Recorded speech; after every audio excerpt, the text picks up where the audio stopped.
This episode of the Closeout Bodyboarding podcast is proudly presented to you by Bodyboarding Victoria and limited edition fins. Shane, I've always wanted to know, what's the big difference between the original limited edition fins and the new Psylocke fins?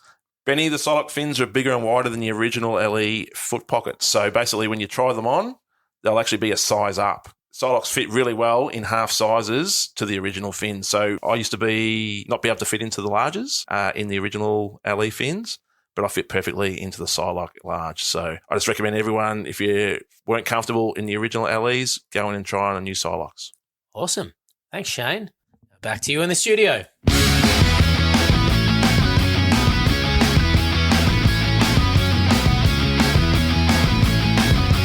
Welcome back to the Closeout Bodyboarding podcast, a conversation where a few good mates sit around and talk about all things bodyboarding. My name's Benny Oborn, one of your hosts, joining me here today in this beautiful little apartment live from the Gold Coast. My good mate, Shane. How are you, buddy? Good, thanks, Benjamin. How are you? Oh, spectacular. We are in Mick Fanning's apartment, apparently, but I've rented. It's pretty shit. Sorry, MF. It's not the greatest. Give him a break, mate. There's not a lot of opportunities to capture too much natural sunlight here. There's a massive building going on next door. It's obviously building for the next 2 years, and they're here at 5:30 in the morning. So that's just a nice little wake up. Who needs a rooster when you got a jackhammer? That's it. Got me up for the surf this morning. That was all right. But as always, we have a pretty special guest joining us to have a chat today. This bloke, obviously, a lot of people have so much respect for him, has one of the coolest jobs in the world. He's played professional cricket overseas, designed beer cans, is a proper rock and roll drummer, prior owner of Riptide Magazine, and has a wife that's totally wild. Welcome to the Closeout, Dave Heavyside. How are you, mate? Hey, that's a fantastic introduction. Jess definitely has to listen to that one for those who are in the know. Tell you what, mate, if your wife listens to this podcast, she's better than our wives. Oh, yeah, that's true. Oh, mate, how have you been? Been busy is the word. Just flat out with lifing at the moment. So it's, deep into family world. Kids are at school, baby as well, crawling around on the floor, getting in the way of things. And, just trying to, stay on top of the thing that we call life at the moment, which is fun times. So many balls to juggle, isn't it? Lots of balls in the air. Yes. So what's going on? 3 kids? 3 kids. You got your wife who's in media? My wife is in media. 2 of the kids are off to school, and then I'm, doing what I do and finding work and, working on what's coming next, and got all little projects on the go. So, doing a bit, trying to get a few surfs in here and there. It's been we've had some pretty good waves actually, last sort of couple of months here. The whole East Coast has, hasn't it? Yeah. It's just been... Yeah. But it's good here while we're up here right now, so it's pumping. So yeah, my brother was here for a couple of weeks, at the start of the month, or at the start of July. And, we got a couple of really good days then as well. So surfed Currumbin, which was good fun. He's on a stick, so he loved it out there. And then had a couple of sessions at Snapper, which was good. So, trying to get in the water, but, it's just when you can. So talking about your brother, is he up from Adelaide? He is up from Adelaide, yeah. So Well, he you're was originally up from Adelaide? I'm originally from Adelaide. Yeah. Yep. Tell us about your time there earlier. Well, sorry, how did he get up? Are they running greyhound coaches, or are they still horse and cart from Adelaide? It's a low blow early, isn't it? It's a low blow early. Jeez, it's starting. To give some reference here, mate, we've obviously got our State of Origin event coming up at the Urban Surf Pool in Melbourne at the end of the month. Nice. There's been a lot of banter. Oh, good. Between the SA Bodyboard Club and Bodyboarding Victoria, and it's got a bit loose. Oh. There's a little chat group that's how do you get barreled if you're in South Australia? It's like, I won't tell anyone the answer on this podcast, but it was pretty wild. Mate, you're probably, eligible to pull on the vest for South Oz in this pool event, mate. Mate, I would be no good. I would be, no, let's not go there. Maybe I don't know, what do you call it? Like the exhibition heat, where it's just a bunch of randoms. That's basically all of us anyway. So I mean, from that sounds Adelaide, good. does that mean you're a Crows tragic, aren't you? Yes. Yes. Well, I mean, I'm a Gold Coast Suns fan through and through now. Oh, yeah. I'm all out Suns. So, but I mean, that's probably a good starting point, the old Crows. Growing up in Adelaide is, it's footy and cricket. Yep. That's just the way it is, AFL. And yeah, grew up with a couple of brothers, and that was what we pretty much did, was just, play sport, go surfing, go skating, play basketball in the backyard, and fight, and do the rest of it. So Great era good fun. to be a Crows fan back then. You had Modra, Yep. Rahudo, the Jarmans. mate, it was awesome. Yep. The Crow sides of the 90s were pretty epic, and it was funny because the other day I was watching some highlights from the 97-98 grand finals with my little boy. We were just sort of reliving those, and he's 5 and he's really started getting into his footy, and so it's like, all right, you got to watch these. We watched the Western Bulldogs preliminary final where we came back from like nowhere, 40 points down at halfway through the third quarter there, and managed to sneak that one, and then and he was loving it, but the person that was missing was Modra, because I keep talking about Modra in the backyard, because that's what we all wanted to be as kids. We just wanted to wear that number 6 and fly high, and so he's I showed him some of the Mark of the Year highlights. There's like a little couple of highlight reels you can look up at Tony Modra on YouTube, and they're pretty epic. So Then it all went pear-shaped when Carey came across. let's just gloss over that 98, 99 kind of. That wasn't great. I actually got to work with Modra a bit. Did you? Yeah, he owned Overboard Surf in Glenelg. That's right. He did Yeah, too. so I knew him through there. Yeah, right. Yeah. Yeah. I mean, he's an absolute icon of AFL football in South Australia. Yeah. I've never met the bloke, but it was funny about so I've got 2 brothers. The middle brother actually was played a game on him in footy, in AFL footy, when he was playing full forward for some Division 5 team, and my brothers had gone to line up. My brother plays fullback. He's a big lad, and he goes to line up, and he's like, I think this is Tony Modra. Oh, no. So this was post-Modra era, was it? Yeah. This would have been like probably 2010, 2012, Yeah, right. something like that. So how many did Modra kick on him? I think he kicked 6 that day. Sorry, Sam. Sam will claim that he didn't kick a goal on him, but no, I don't know. It was while he was off. Yeah, but just one of those cool stories that you get to have playing local footy in Adelaide, which both me and my brother did a fair bit, and as well as cricket. So So cricket, I know you and Benny sort of bond over sport and cricket. If we take the lid off this, mate, this is going to be a soul. I understand that, but you're both cricket people. Tragics. Yeah. Tell us a bit about your cricket career. Yeah, cricket. I pretty much just grew up watching, a bunch of cricket and playing it in the backyard, as pretty much every kid did from that era, and found I had a bit of a knack for bowling, and I love batting as well. And then, through primary school, I was really lucky to go to primary school with a couple of brothers who were incredibly talented, and their dad was the coach of our junior cricket team at our primary school, and they were on the path, well and truly to going on to playing higher honours for whatever grade it was, and they were playing at a club called Sturt, which was the local club in our area, and they said, why don't you come out and try out for Sturt? And this was under 13s. So I went out and had a trial for the club there, and made the Race Hutton Shield team, which was at the time. So that was my sort of first taste of being in sort of the club environment at under 13s. And ended up sharing the captain's honours with Cameron Borges, who was in my grade at the time. And so we grew up playing cricket together. Cameron and his older brother Jason both went on to play for South Australia, and had quite good careers. And I was definitely lucky enough to go to school with them and learn a lot from them and their dad. And then being in that Sturt environment, making my way through the grades, it was just awesome, and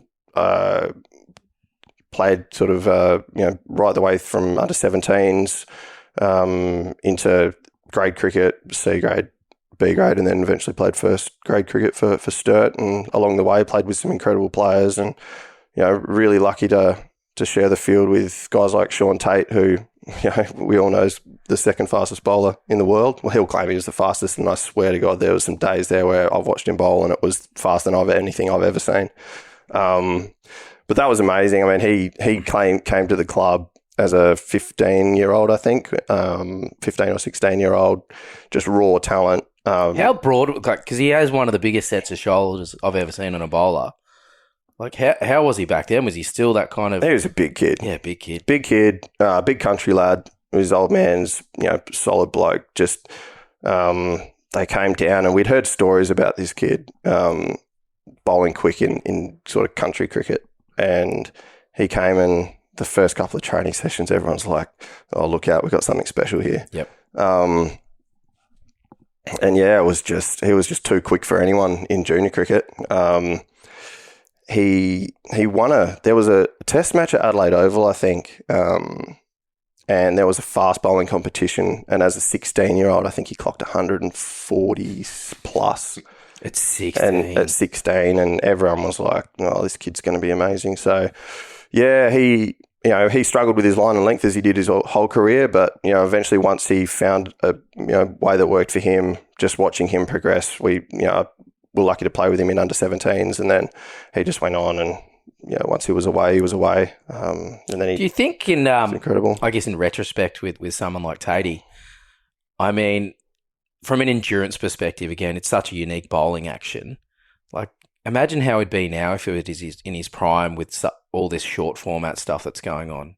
Like, I mean, obviously, the short format doesn't always, it's not the greatest for bowlers because everyone's just swinging hard. But to have that raw pace in all the short format stuff is also pretty credible. Yeah, I think he was right on the cusp, right? Like, a lot of us from that era were probably, just a bit unfortunate to miss the real kind of blossoming of T20 cricket. Yeah.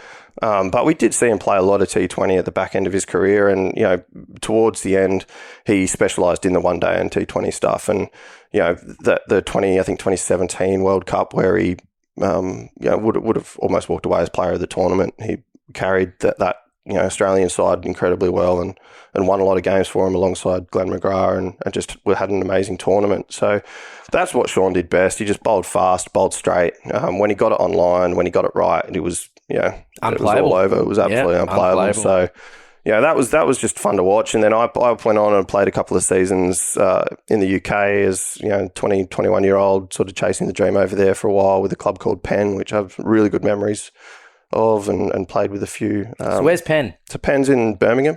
Right. Or just out of Birmingham. Sorry, it's in Wolverhampton. Yep. But not many people know where that is. So, yeah, Birmingham's the main location there. They played in the Birmingham League, and we won I think it was Div 2 the first year I was there, and then went up into, I think it was Div 1, or maybe it was the other way around. But, and played a second year there, and that was great.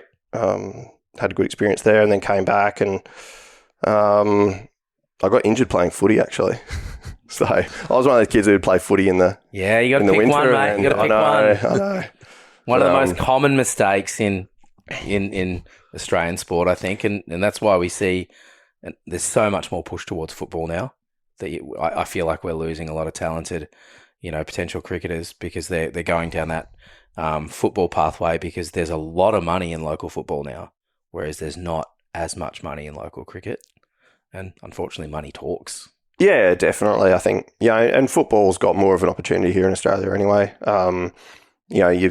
There's better pathways to playing, semi-professionally here. You can earn a decent wage just playing, as you said, sort of lower grade footy alongside a real job or whatever. But yeah, I think cricket, it's when it gets to the pointy end of town, there's like 20 players who walk away with an Australian contract at the end of the year. Exactly. Like, that's it. Yeah. So, and the rest of it is club contracts, state contracts or franchise contracts, which we're seeing now is like with 2020, if you can, pick up 20, 30 grand here for a franchise role for a couple of months, people will do that. And cricket's become more mercenary in that sense, where the better players will just decide, well, I'm not probably going to play for Australia, or I'm not going to play for my country, so I'm just going to focus on franchise cricket. But that in itself has a ripple effect down to the lower grades, because the lower grades are still still pretty much set up to feed the old system of cricket, right? Yep. So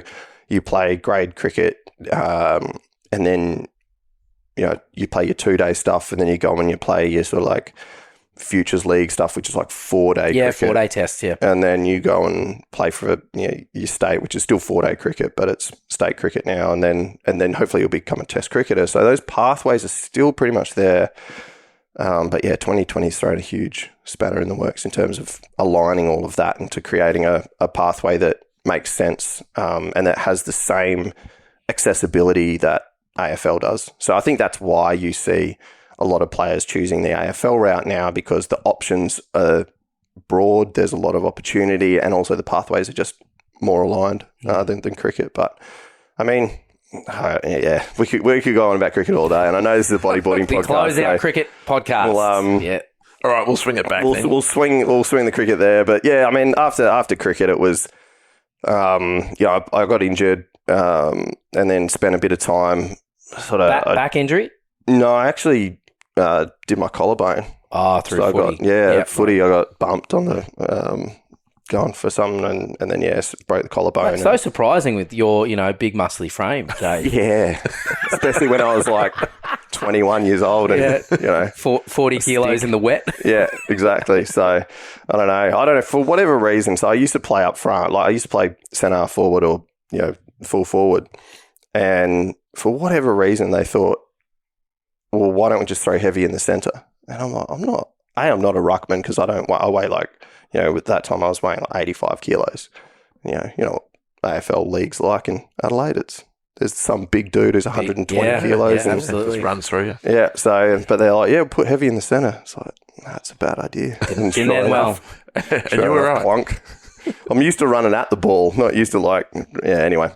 So did a shoulder, had a bit of time out of the game, and then came back, and I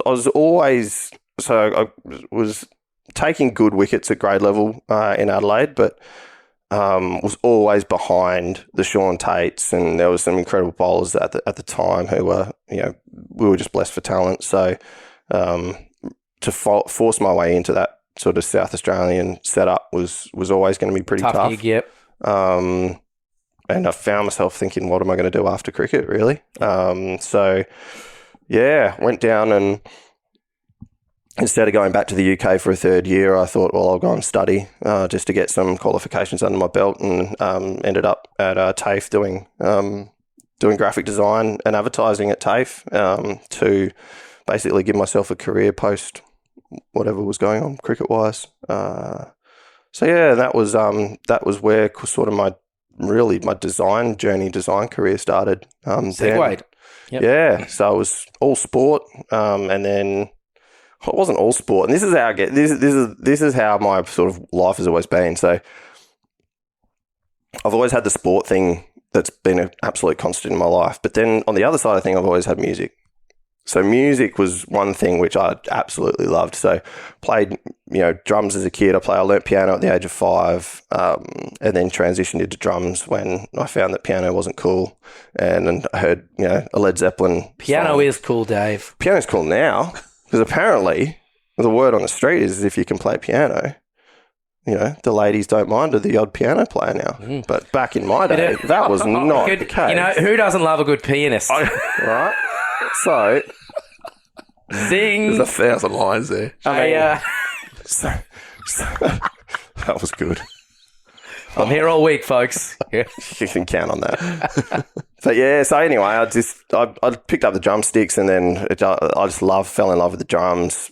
Led Zeppelin and John Bonham was my absolute hero, and just those big beats. I just love bashing the shit out of things. So that worked for me. Loved drumming, and then joined a couple of bands, but at the same time, I sort of wanted to do something musically as well, in terms of like playing an instrument, not just the drums. And so I picked up a guitar, asked my parents for a guitar when I was 15, I think, and said, everyone else is becoming, Kurt Cobain, and I want to crack at this. So yeah, my parents bought me a guitar, and I taught myself guitar, and I started a band with a couple of mates. And instead of being on drums, I had another friend of mine who was a drummer as well. So he played drums, I played guitar, and yeah, we started a band at 15, 16 Cover years band? old.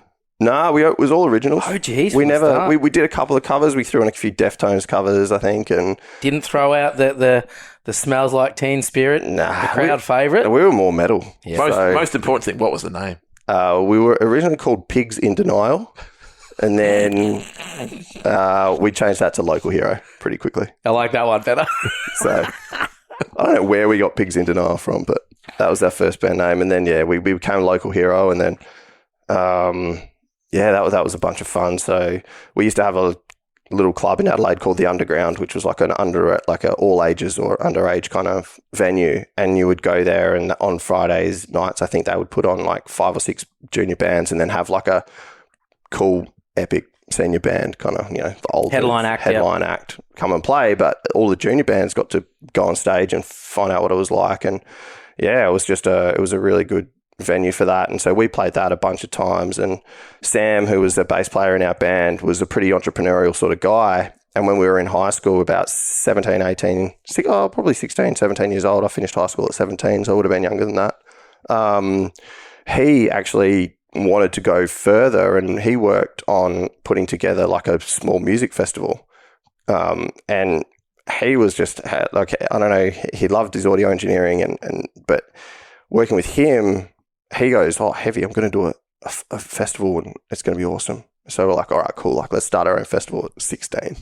I'm thinking like, Jesus, no, this is not going to happen. But Sam made it happen. And From memory, though, you did all the graphic design for that I festival? did. Yeah, So that was where it kind of started. Like Sam goes, "I need some posters." Yeah. Well, I can draw. I love drawing. So did some posters, did all of the flyer stuff, and designed the logo. And I've still got a couple of the shirts at home with the original Harold logo on the front. And So if anyone's not picking up on the trend, Heavy is multi-talented. Yes. Yeah. Whatever he puts his mind to, he's pretty good. So what was the festival? the festival was called Harold. Yeah. So it was mostly it was all pretty much started as just like local bands from the area that had all played at the Underground on the Friday night, and we wanted to put on, Sam wanted to put on a bigger show. So he put on a full day festival, hired out like a venue and did like a mini fest really, put on 10 bands and that's huge for the age you guys were. Yeah, but that was but we didn't get any, no one raised an eyebrow. Sam was just one of those confident guys at 17 who could walk into a place, look someone in the eye, shake their hand and get it done. And so, we put on this festival and it was great. And he ended up building that up into like a festival that ran in Melbourne, Adelaide. I think they did a show in Sydney. I'm not sure, but he turned that into something that was pretty special. And it was cool to be a part of that crowd. And we loved playing music. And then I went on and joined another band after Local Hero, joined a band called The Chase. And we put that together with a couple of mates. And we put out an EP and we were playing, at that stage we were sort of like 18, 19, 20, and we'd started to play the bigger venues. And we did an EP, and then we got asked to play at a street party for the Clipsal 500. Oh, no way. So a mate of mine who through cricket I knew, our cricket club, one of the sponsors of our cricket club was the Havelock Hotel, which was quite an awesome place in Adelaide. And used to pump on a Thursday night and Saturday night. It was like the venue. Thursday night, the uni night? Is that one? Yeah. So how come you knew that, man? I read it on a... Yeah, hang on. So anyway, the owner of the Havelock Hotel, they're on one of the main streets in Adelaide there and in the city, and he put on with like the street party for the Clipsal 500. They're right at the end of the track. And I knew him, and he was like, "Does your band want to play at this street party?" And with like a couple of other huge bands. We're like, yeah, let's go, let's do it. We just put out our EP. And the street party, I got offered to play in England cricket at Penn, 2 weeks before the street party. And I had to make a choice. I had to say to the guys, I'm going to go chase my cricket dream in England, or we're going to play this street party and take our band to the next level. And that was like the sliding doors moment between music career and potentially cricket career. Wow. Do you have regrets about your decision? It's interesting. Every now and again, I think what could have been in terms of the music stuff, because I'm still doing that today and I still love it. But at the same time, when I made that decision, I knew that my cricket career would be very short, and there would be a point where I wouldn't be able to, play cricket again. But music, I'd pretty much always be able to do. So I don't have regrets about the decision in terms of that. But there was a lot of things in my life, I think, at the time, which didn't probably support that decision in the way that, meant that it turned out how I wanted it to turn out, or how I hoped that it would turn out. So, that was sort of difficult looking back on that time because, I was definitely guilty of trying to do everything and all things, burning the candle at both ends. So, I'd have this nighttime life where it'd be bands, and I did all odd jobs through this time as well. So I worked at a service station for my old man, but I also worked in a post office, and then I worked as I hosted a night at a club with a mate of mine, and we put on Friday nights at this club that started at 11 and finished at 4 a.m, and just so basically a club promoter, and then I worked the door, and then so I just did a bunch of different things. But learning it all the time. You're constantly doing all this stuff, but you're actually learning on the way. Yeah. But I was always so high energy that it would be sometimes it would be walking the door at 3:30 in the morning after putting the club night on, and then getting up and playing a game of cricket at 8 o'clock the next day. Jesus. So that was normal for me, and I could do that, and I could function quite well. Yeah. I just didn't realize at the time to function optimally, to give myself the best chance of doing either of those things, something had to give. You were like, I have to have it all. Yeah. Yeah. I wanted to do everything. Yeah. I want to play cricket. I want to play footy. I want to do the band thing. I want to do, Yeah. So I literally just tried to do life 1,000 miles an hour all the time. And so that was never going to really work looking back on it. But unfortunately, just with the way things were, in my home life, and, I didn't really have someone to really guide me through that and sit me down and go, hey, perhaps. Yeah, choose. Basically have an overall performance review. Yeah, you know what I mean? So, but that's the way it panned out, and it just is what it is. So, but we haven't talked about bodyboarding yet. No, we haven't. Because bodyboarding fits in the middle of all of this. Yeah, and this is really I don't want to go there yet because the music thing definitely interests me. So I think it's definitely worth talking about Rinser now. I have one more cricket-related question. I'm sorry, Shane. Here we go. Oh, okay. I've segued perfectly, and you've just I've ruined it. I know I've ruined it, but I'm selfish. Wow. Yeah.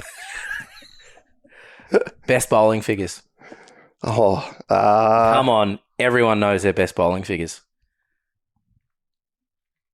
My best figures were 10 or 11 in a match when I was playing up here at the Gold Coast. This is a 2-day match? So I think I took 5 in the first innings, or 6 in the first innings and 5 in the second innings. Yeah. I think. Yeah. I wasn't a stickler for, I love my stats and everything like that, but I wasn't ever one of those blokes who can remember every wicket. And, I mean, I had too much going on in my head to be able to do that. So, yeah, it was, but... Yeah, best figures took 10 for in a match, so I was pretty proud of that. Highest score? Highest score, first grade highest score was 87, I think. Not bad. Against Northern Districts, played against James Hopes when he was on the back end of his career, and managed to get a few runs against them, so that was good fun. But yeah, I made a couple of tons in B grade, but yeah, never made an A grade. That's still significant, mate. Yeah, I was always a pretty handy bat. I bat sort of mid to low order, 7, 8, 9. That was where I sort of in first grade anyway. And I would always come out and I could hit a pretty long ball, long levers, fast swing, and yeah, I didn't mind sending the ball over the fence. So that was good fun. But yeah, it was. I think a lot of the time it's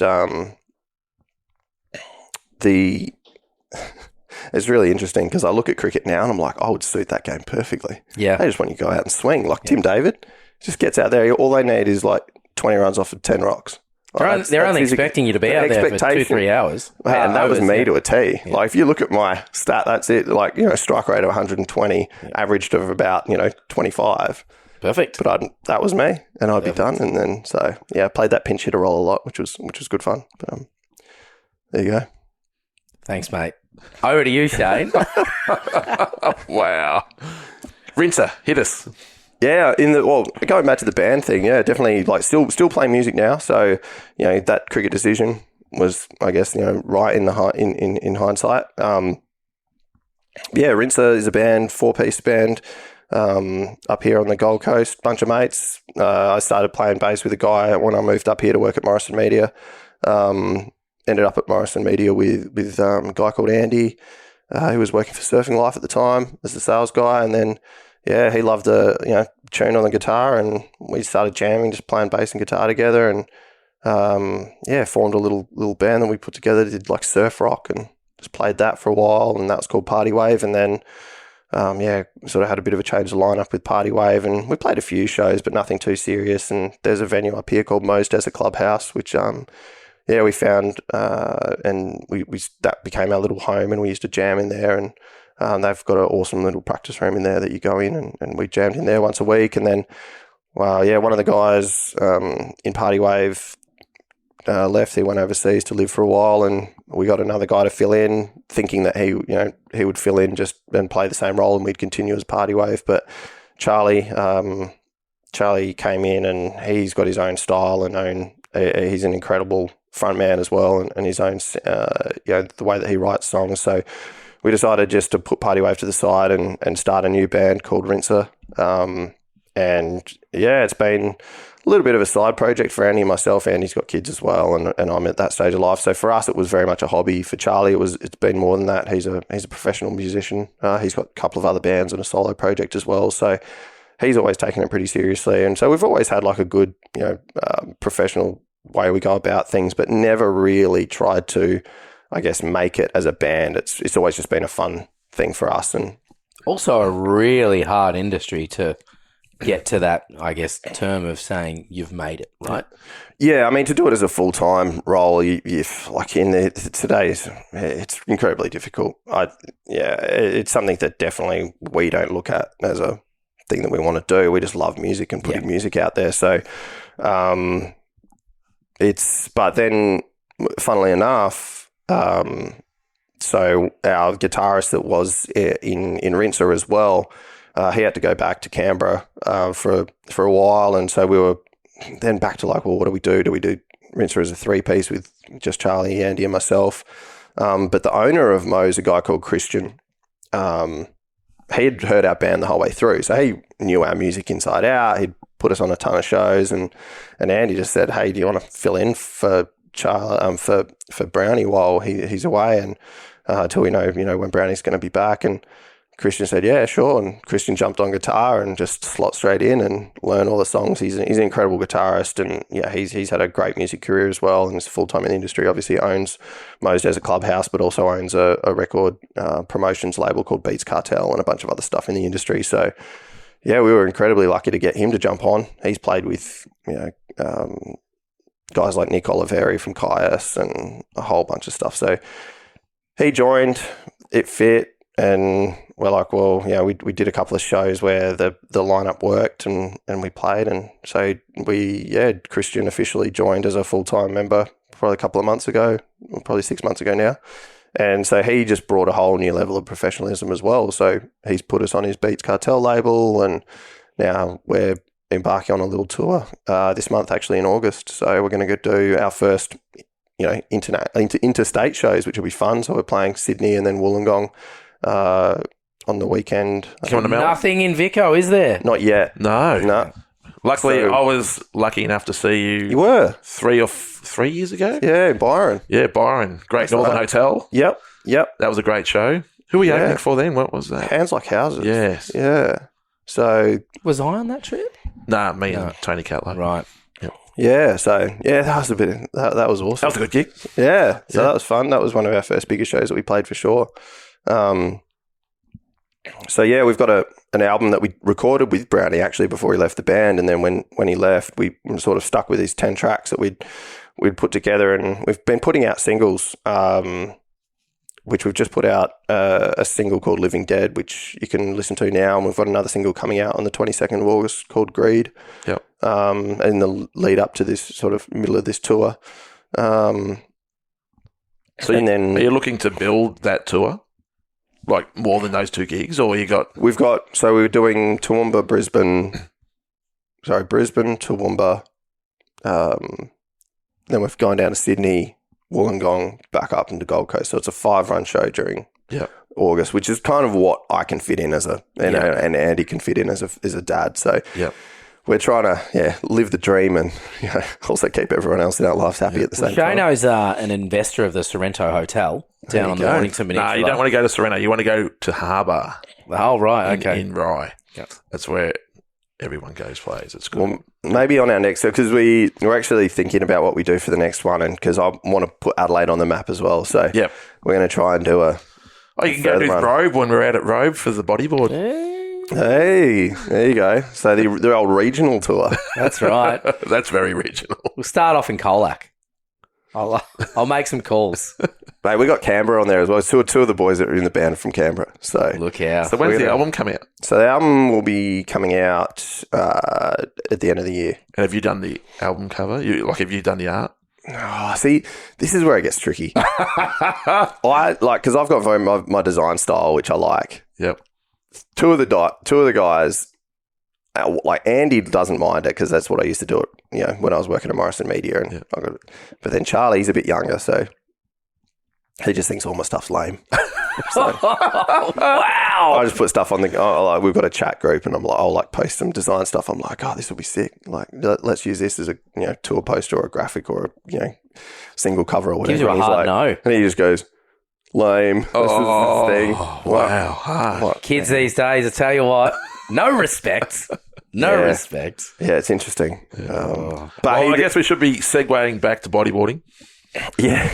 At some point, we should talk bodyboarding on this podcast. Mate, it all flows. It's really it all flows into each other, funnily enough. So when we were kids, our family, broader family, had a house at Moana down in Adelaide, down on the mid-coast there. Yep. And so as kids, we were always down the beach there, summer holidays.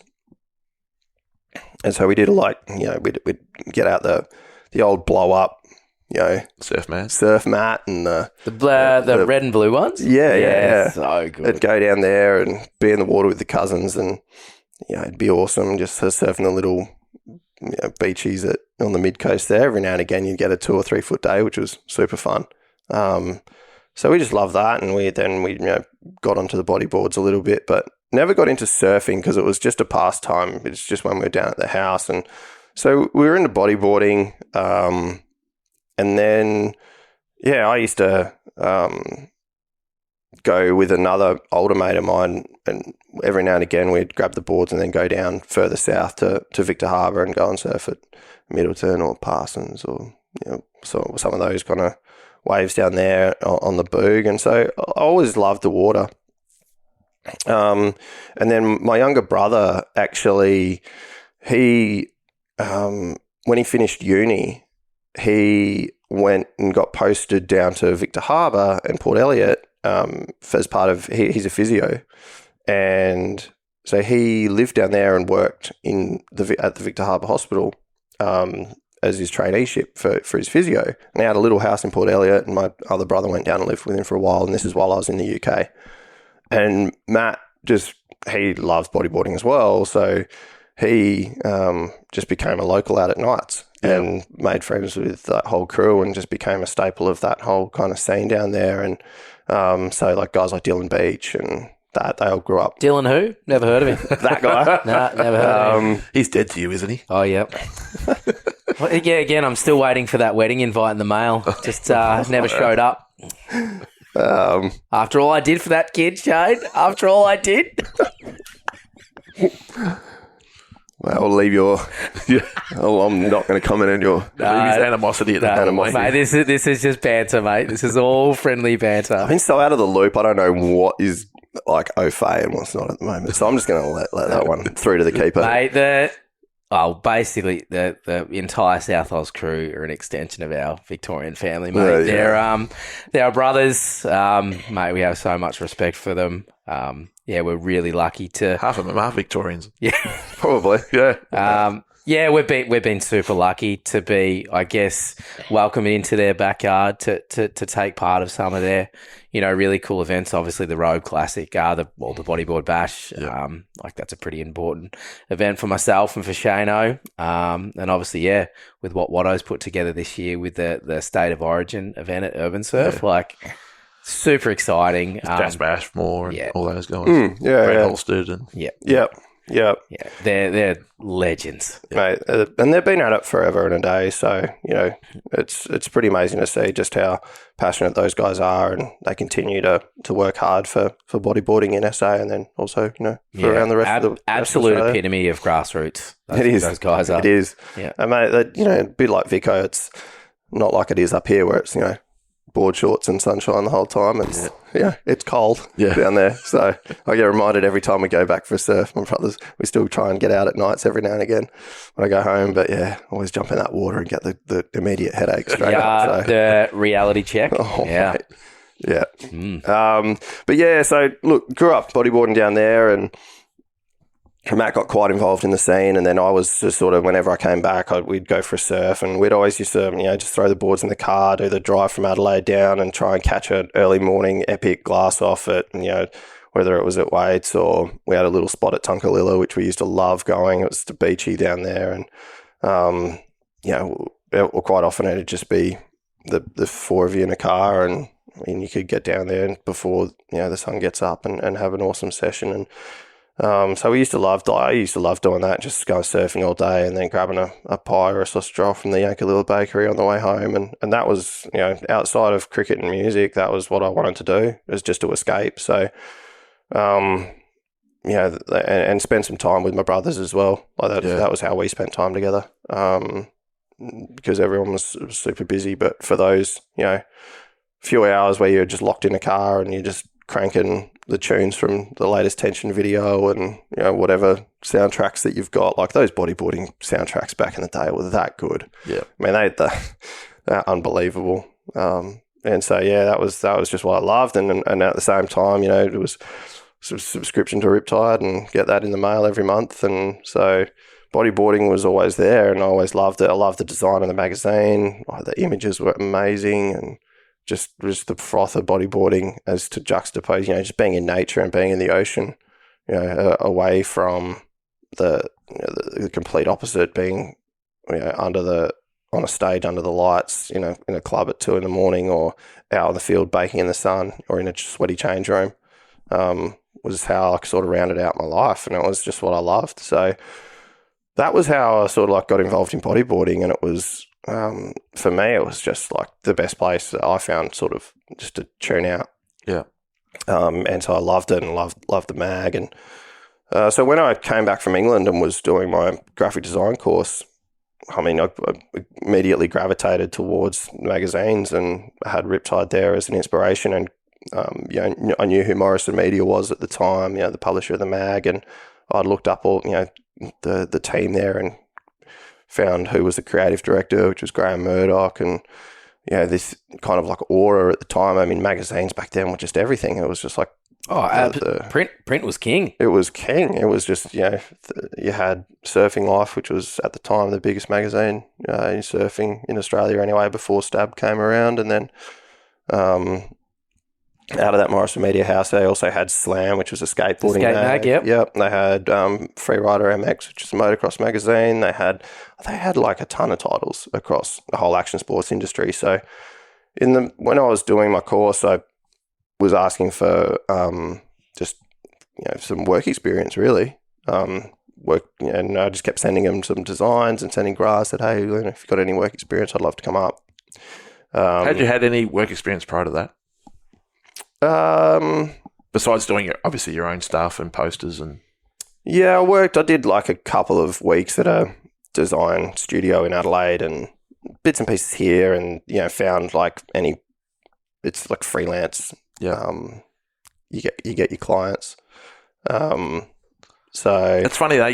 What you're describing though, you kind of, how you said before, your mate used to be able to walk in. Sam used to be able to walk in, do bands and all that sort of stuff. You don't even realise it, but you're actually doing the same thing, trying to knock on a door with Morrison Media. yeah, I think you pick up what works, right? Yeah. So you see someone like it, and I was quite a shy kid. Yeah. I was not good at picking up the phone. Like I was horrible at it. But when I knew what I wanted, and I was like, well, that's what I want to do. Then you kind of make yourself do it, and you just learn over time to pick up those skills, as you said, and always learning. That's something that I'm definitely always learning. And so I just kept badgering them and saying like, hey, if you got anything like, but they weren't set up to handle a work experience kid. They're a fast-paced magazine company. They're punching magazines out a million miles an hour. You don't know this as from the outside. You don't know how the operations work. So you just think they're a huge publishing house and everything happens like, and they're all set up. But, then, I was sort of looking for something to do, and I got a call out of the blue from Gra, from Morrison Media. So explain who Gra is. So Gra is the creative director. So he's responsible for the look and the feel of all of the magazines that go out the door, primarily. And he started at Morrison Media, I think, when he was 18 or 19, and he'd been there forever. Yeah. So he was one of the first employees at Morrison Media when it started back in the day, and he had just he was responsible for most of the design and the look and the feel, and so everything that you see in those early magazines, it's got Gra's fingerprints all over it. And so he's very, very well respected in the design world, and particularly in that publishing and magazine world. And so, he called me, I think he sent me an email or called me out of the blue and just said, look, unfortunately, there was a situation with one of the designers at the time. He'd just been diagnosed with cancer, quite an aggressive brain tumour they'd found. He was a guy called Dave Montoya, and he'd come off his BMX bike, and they did a scan and found the tumour. Oh, Jesus! Wow. And he was only young. He was only 20 or 21 at the time, I think, and it was really sad. Isn't that interesting though? It took a fall to discover that. Yeah. I mean, and from there it was unfortunately, it was pretty quick for Dave, and Morrison Media were in a spot of bother because they had an issue of Riptide they needed to finish, and Dave was halfway through the issue, and they said, look, you got to get into treatment, and you can't work anymore. So they were in a pickle, and the cricket season had just started, so it was late October, sort of like October-ish in 2009, and I'd just started another season at Sturt, and we were pretty good. We'd just won the one-day cup, first grade one-day cup the year before, and we were pushing for the two-day competition as well, and we had a really good side that we'd put together, and so we were really looking forward to the season coming up, and I hadn't won a two-day comp to that point, so it was good to get the one-day comp won, but that was the season where we were going to really be pushing to win the two-day stuff, and that's the big one that you want to win as a first-grade cricketer, and so, but then the call came through, and another sliding doors moment. Yeah, it's hey Dave, like there's this situation with Dave Montoya. Are you able to come up and finish a magazine? Can you start next week? Wow. And I was in Adelaide. I had my whole life there. Yeah. Everything that was going on. Base up here at all? Nothing. I didn't know anyone. Yeah. I was going to say, it would have been a pretty strange place to come to. Yeah. So, but in my mind, I was like, I've just been offered literally like the time that was the dream job. It was like, I couldn't believe it. It was, not under the greatest circumstances, but it's there. And so I just said to my family, I said, I'm going to go and move to Queensland. And then so we packed the car, and me and my dad drove over. Just put as much as I could in the car and all my cricket stuff and my computer. And on the way up, I was like searching for a housemate through one of the housemate websites at the time, and found a place in Burleigh. And they're like, yep, you got a room. We drove in that night, I think, and they weren't even home. They just like keys under the front door, like, your room's first on the right, like, there you go. How good's that? I'm like, all right, like, here we go. So yeah, that first night was pretty interesting. And the next day, that was on the Sunday, and then woke up on the Monday and found my way to Morrison Media. To Burleigh? Burleigh, and walked in the door wearing slacks and a button-up shirt and a tie. Oh, no. How's you doing your first day of the job, right? Well, first impressions count, mate. This is my first thing. Yeah. So I'm like walking in as if I was walking into, the advertiser building in Adelaide, which is, I'm like, all right, I'm here to be a professional now. I'm not. No Morrison Media was an institution. It was a big business. So I thought I was walking into, where it's just going to be like full of that kind of people, but instead you saw a whole bunch of monkeys smoking cigarettes. Mate, there was wetsuits hanging out the windows. There was surfboards stacked to the ceiling. There was paper everywhere. It was just such an amazing place to walk into. At that time, it was just before social media. It was right on the pinnacle of where everything was happening. It was like, it was post GFC, which was really interesting because there was you could feel the shift. You could feel a lot of like the angst. Like this was, the collapse had just happened and no one was really sure. But at the same time, in Australia, we were shielded from it a fair bit, and the magazine industry itself was pretty still buoyant. So, who was editor at the time? So at the time, Nick Lawrence was still editor. Our mate Nor. Yep. God bless. So it was a flying introduction. Got introduced to Nor, and Tim Leeson was there as well at the time as the editor, the what do you call it, deputy editor, I think. And then like a little design team, like 3 or 4 designers working on all the different titles, and then had Gra, and then you had the different departments. And it's like, if anyone that's ever been up into that Morrison Media building at the time, it's an honour to be in there, isn't it? Yeah. Warren. Yeah. But it's just, there's just so much happening. You're always trying to find somewhere to sit. Yeah. There's nowhere to sit in that place. It's so funny. There's a lot of boxes. Of boxes. But yeah, it was just such an eye-opening thing. And they're like, look, there's your computer. Start design. Go. And so picked up halfway through where Dave left off in issue 172, I think, was the first one I finished off. What was the cover? Do you remember? Josh Garner. Free falling. Free falling at the right. Yeah, no way. With some blood on the, like a little kind of blood drops on the Did you design the cover? No. No. So my first cover was 173. Yeah. Yeah. Which is? Geez, you can't remember this one. I don't have my mind doesn't go and pack away this kind of information, which is really interesting, right? Yeah. Like, like my recall for things of that nature is not great. Yeah. Well, you're designing pages and pages of. Yeah, and this is kind of it. Like, so it's the cover's the big show, like it's the important thing, but there's 80 pages within that. Well, I mean, we thought so, and then they produced an issue with Lackey in a white suit. Well, that was before my time. So let's get this out of the way.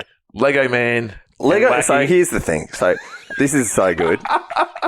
So like the Lego Man cover, as controversial as it was, I rate that so highly. I personal opinion, not a bodyboarding opinion, is from a design perspective and from an advertising perspective. It's pretty cool.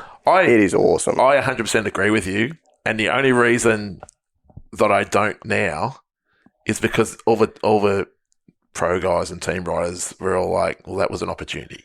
Yeah. Which I understand their perspective as well. But from a design aspect, it was great. Yeah. I mean, and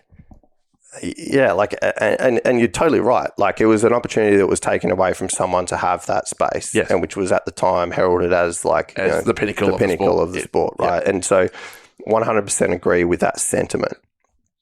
The fact that we're still talking about it today means it worked. that is exactly right. And so, mate, bodyboarding is art and Lego Man is art. Lego, it's just the ridiculousness of it and the ballsiness of the publishing team to put that out there. You got to go, well, that's an iconic cover. Yeah. And so everyone will have their opinion, and everyone's opinion is valid. And it's, but for me, that was just one of the ones where I go like, good on you for doing something different. And I think that was like, the thing is, you get so like towards the end, you're looking for what is different. Like, what's going to how can we just do something that hasn't been done before, or like what's going to really like get people talking? And you might go down the controversial road because you might have felt like things to a point had become either stale or predictable, or there was someone doing something else, like a new mag might have come out. Like, when I was there, we had movement, and then La Boogie came out at the same time I was there. So there was always looking at what they were doing, and the Jake Stone shot, that cover, the La Boogie cover, with the women, with the chicks on the front, right? Well, we couldn't do that at Morrison Media. Like, our editorial standards would have said that wouldn't have passed the thing. But so you have to kind of find ways to do things differently within that sort of context and structure that you've got there. And particularly at Morrison Media, it was because of the nature of the business and how big it was. It wasn't just a bunch of, like we had a fair bit of autonomy, but ultimately it would have to go past the senior editor and then the publisher, which was Peter Morrison, and he would have the final say. What examples do you think of the time you were there designing, while it was still Morrison Media, as owners, that you sort of thought, well, that kind of stood out for me? I think the night cover that we did, there was a night cover that we ran that was cool. Like, it was just really colourful. It had like a lot of purples and blues in it. That was one where I thought, like, it's not a nice, because they were always about like putting a nice bright cover shot. So like even across surfing, right? So the aim would be to have as much blue and as much green and as much gold in there as possible, because it would jump off the shelf. Exactly. It's the first thing you see when you walk into the newsagent. Yeah. And then when we were doing that cover up and we were tossing up between the two covers, I remember me and Tim, Tim was editor at that time, we just said, let's go dark. Like, let's do a dark cover, but like have pops of color within that and see how that goes. And like 200 was a dark cover from memory. Was it black and white? 200 was an interesting cover because it was really difficult to figure out what we were going to do. Like, who gets that space? Yeah. And so I'll go on to 200 in a minute, but for that cover I'm referencing, I can't think off the top of my head what issue number it was. But yeah, that one was cool to get through, the night shot. But there were some other like really cool covers that we did. We did a really iconic one with Mitch, which was just basically a black and white cover with a silhouette, just of a massive Mitch invert. It was super iconic. Yep.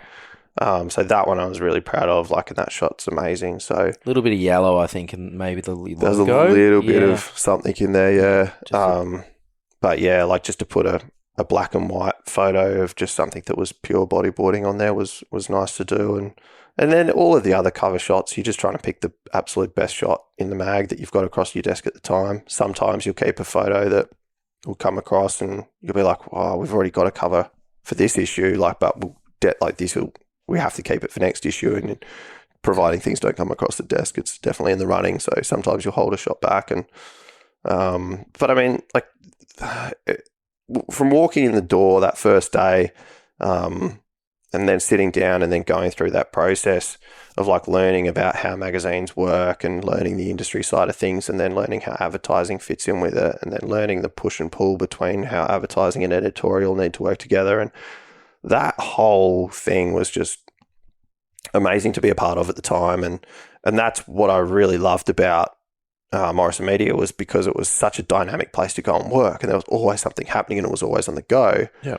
For my ADHD brain, it was the best place in the world. It was on. Like, we'd pull all-nighters to put, like, issues out. Like, I remember working 3 days straight on something because it was just, we had to get it done, and, like, we had ideas around concepts of issues, and that we knew we needed to meet deadlines on, and sometimes you'd be waiting for photos that were at the last minute, and just the chaos. The chaos was awesome. Yeah. And yeah. What got you through that chaos? I mean, people have their vices to get through. Were you a coffee man? Do you have the Mate, empty that coffee machine got to work out. Yeah. Or was it like the empty trash can just full of like Monster Energy?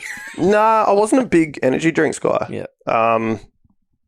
Yeah, there's like, I don't know. I've never been a really big soft drink kind of guy, but coffee definitely. Coffee was my thing, So the funny thing about it, Morrison Media, is there's a coffee machine that had like the little clicker thing, and they'd fill it up at the start of each day with just like a big bag of like whatever. Beans, yep. Not even beans, just like the water one. Nescafe. the Nescafe, the instant coffee, right? No. So it was just instant coffee because there was 50 people in that building. Yeah. Like, you couldn't be waiting on a coffee. You had things to do. Dave, right? I'm not mad. I'm just disappointed. I didn't even know what good coffee was back then. I wasn't from Adelaide. I wasn't from Melbourne. I'm not snobbing it up. I was just happy to chuck some caffeine in a cup and go for it. Unfortunately, this isn't a visual medium because Dave just gave the biggest down his nose look at Ben for that snobby coffee. It was great. Oh my gosh. Well, we know where to draw the line, don't we? Right. I've learnt over time, all right. I've come to appreciate a good cup. But but that coffee machine was just funny. So everyone would go back and you'd walk back into the office or wherever you were with your cup of coffee, and everyone would just look at you and be like, how many clicks? You'd be like, 4 clicks. Yeah. And got up to like 6 clicks by the end of it. It was just, it was getting hectic. Pure diesel. Right, yeah, some of those coffees were horrendous, but that's what got me through. So that was the vice. But yeah, plenty of coffee. There was the Macca's across the road, which didn't help. Yeah, and then later on in the piece there was also a bodyboard shop across the road, mate. There was a bodyboard shop for a while, and then and then there was a brewery next door, which got interesting. But that's for later on. Yeah. So during Morrison Media's ownership, which editors did you get to work with? So I worked with Nick Lawrence, and then Tim Leeson took over from Nor, and then Jake Dean took over from Tim Leeson. So Jake is also South Australian. He is, yeah. Correct, yeah. Yep. And he's back there now. He's back in SA. Yep. So, yeah, three editors. You just migrating up north. Mate, it's the weather. It's honestly... And the surf. But mostly the weather. But mostly, yeah. It's just good up here. I'm not going to lie. So, yeah, those 3 editors. And then later in the piece, after I'd taken over the reins, Michael Saunders joined me for a bit. But unfortunately, we actually didn't get to publish an issue together, which was really disappointing. So how did that come about? Your purchase of Riptide. So this is kind of a lot to unpack in itself. I'm sure it's going to be. Yeah. I mean, so 2013,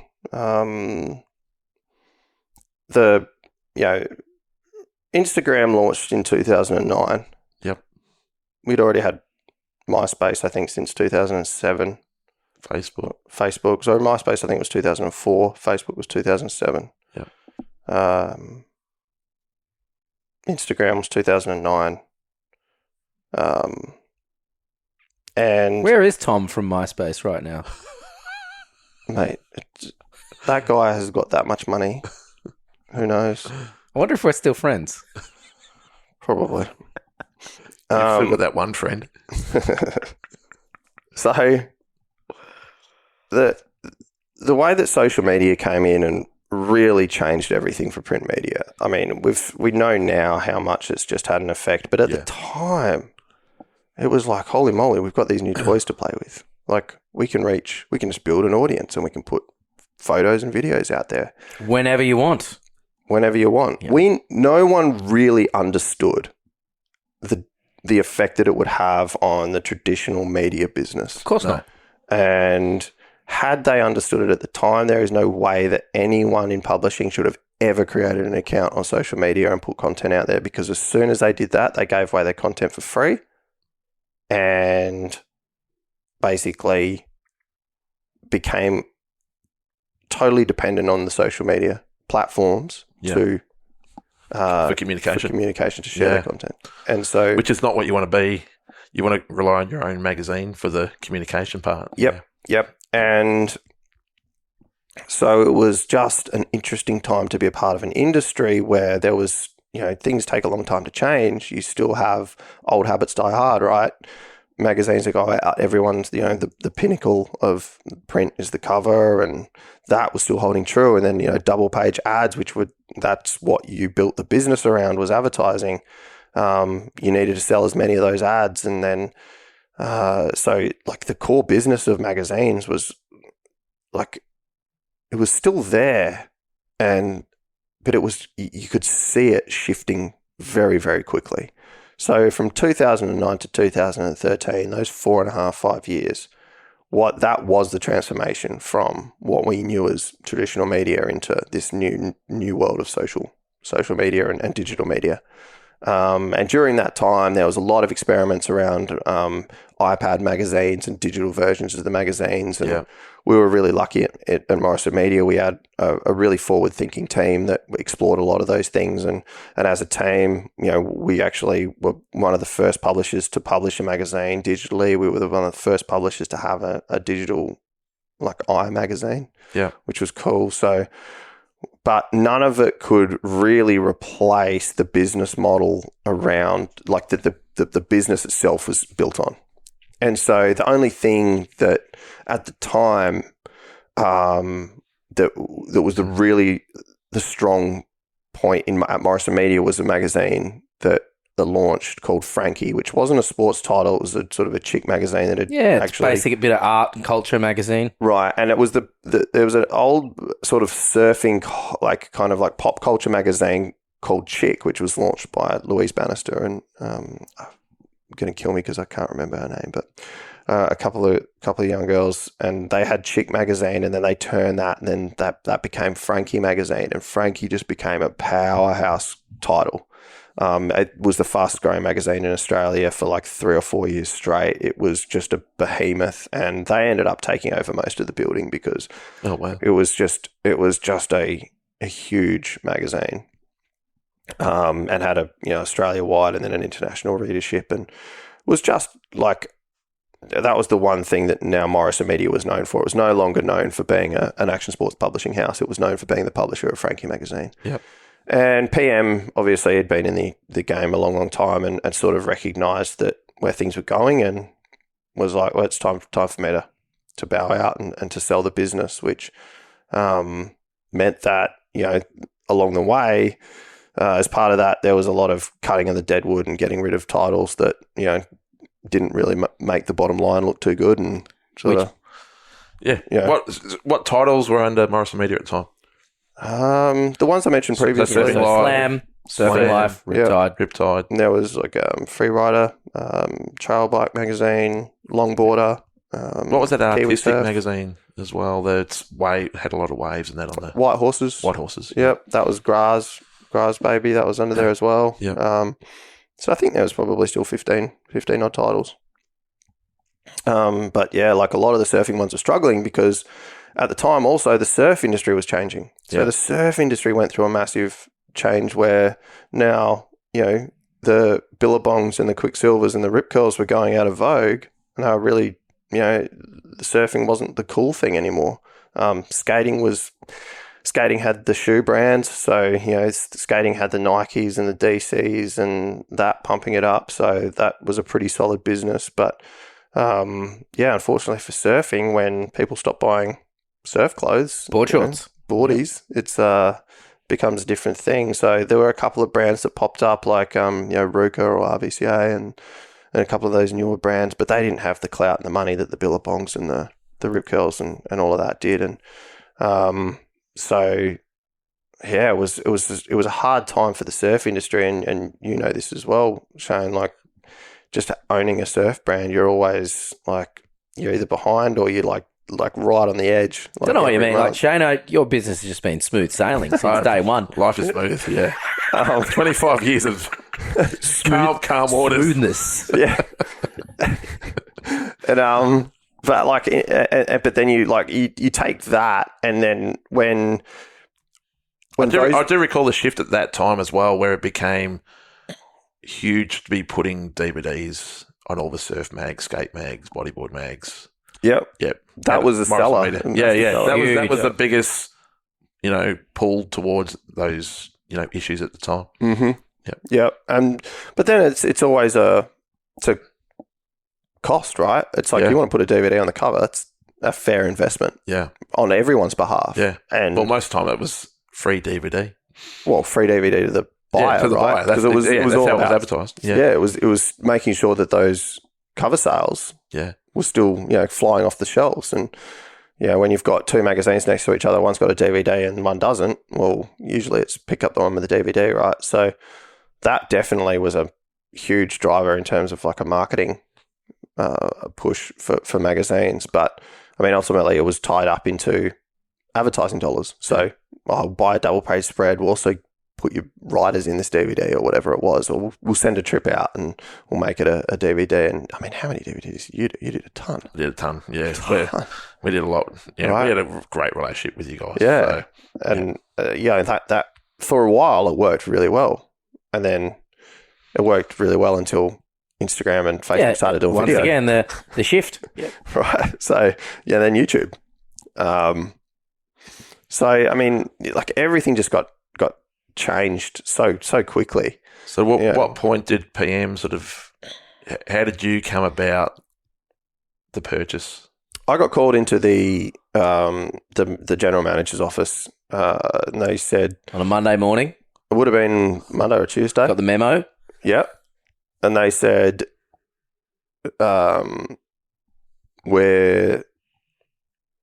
issue 196 will be the last issue of Riptide. Right.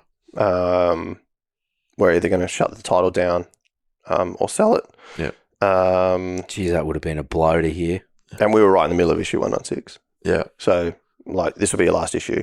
We're selling the business. PM's got a buyer lined up. It's all going. And it was going to, the business was being sold to a company down in Sydney. And can you say which business? Was it an existing? Detail. It was a big publishing company down there. You can all the information will be, you can look it up. Right. But anyway, they were going to set up a headquarters in Melbourne. Oh, it was either Melbourne or Sydney. I can't remember exactly which one. So you can go down and work down there, or you can, what do you want to do? And so I was kind of like, well, can I buy Riptide if you're going to sell it? Is that something I could do? And they said, yeah, sure, you can buy it. Was that just a off-the-cuff remark in that moment? Kind of. Yeah, because I mean... I never thought about it before. Yeah, well, you also probably have... That was the options they gave. So the opposite, we're just going to shut it down, cease publishing it, and then, or just put it up for sale. Yeah. And so, it was like literally just, I was just sitting there and I'm like, we were so close to issue 200. I was like I'd already been there. I'd been there since issue 173. So we're almost issue 200. So I'd been there for, 25 issues. And a quarter of the magazine's life. And by that point, that was my thing, was Riptide. Like I didn't, so what else am I going to do? You're identifying as Riptide. Yeah. Yeah. That's what I love. I loved Riptide. I loved bodyboarding. Like my whole thing was Riptide. And as I said to Jake at the time, he'd just started as editor. I think it might have been his second or third, like maybe not even his second or third issue. Yeah, wow. And they're like, this is what the situation is. And so I was kind of like pretty off the cuff. I was like, can I buy this? And put a figure out, and I rang my dad and said, look, this is the situation, walked him through it. Like, is this possible? Can we do it? And he kind of put it on my shoulder, said, do you want to do it? I'll support you if you want to do it. I'm like, well, I don't know. I don't want to go to Melbourne. I don't want to go to Sydney. How dare you? How dare you speak so poorly of our beautiful city Mate, it was, and so, as we sit here on the Gold Coast? yeah. Yeah. So, Living the dream. so I got the offer, put it to them. They said, yep. We came to a deal, and all of a sudden it was like, I signed the paperwork, and then a couple of weeks later, that was it. It was done. I was the owner. And I was like, oh, okay. How's the shock value of that? Dust hadn't At settled. what point does that actually start to sink in? Probably. I think like it's because you're so like we were on a schedule, right? And so everything just had to keep moving. We had an issue to publish. We had to so like there was a whole bunch of stuff that had to keep going. And then there was like the sales had to keep moving. So like I didn't have like a sales team anymore. So like all of a sudden I had the sales team. So probably like that first time I had to pick up the phone and be like, put out the memo like, hey, I've taken over Riptide, like it's under new ownership, blah, blah, blah, like, and then do the sales stuff. So who which I've remained? never done before. So at that stage, how many people on the Riptide team? Obviously, there's probably a lot of shared roles across the Morrison Media office. Yep. But what was your core team at Rippy at that stage prior to the sale? The core team was Jake, yourself. Yep. Who else? I can't remember who was doing sales, but I think it was either Andre. Was Balfi doing sales at the time? No, he left before, and then we had Andre Albert. Do you Yeah, remember Andre. Yeah. Yep. Yeah. So I think he might have been sales at the time, and then I think, yeah, I can't remember. Yeah, that's pretty. I'd have to go back and really look through. But still, a pretty small team. Really small team. Yeah. It was only ever a small team. Like the core team was only ever either 2 or 3 of people. Like that was the whole team that put the magazine together. Yeah. Yeah, you'd have an editor, an assistant editor, and then someone working sales usually. But generally, that sales role would be pretty shared. That would be working like either across 2 or 3 titles because of the advertisers would So, of course.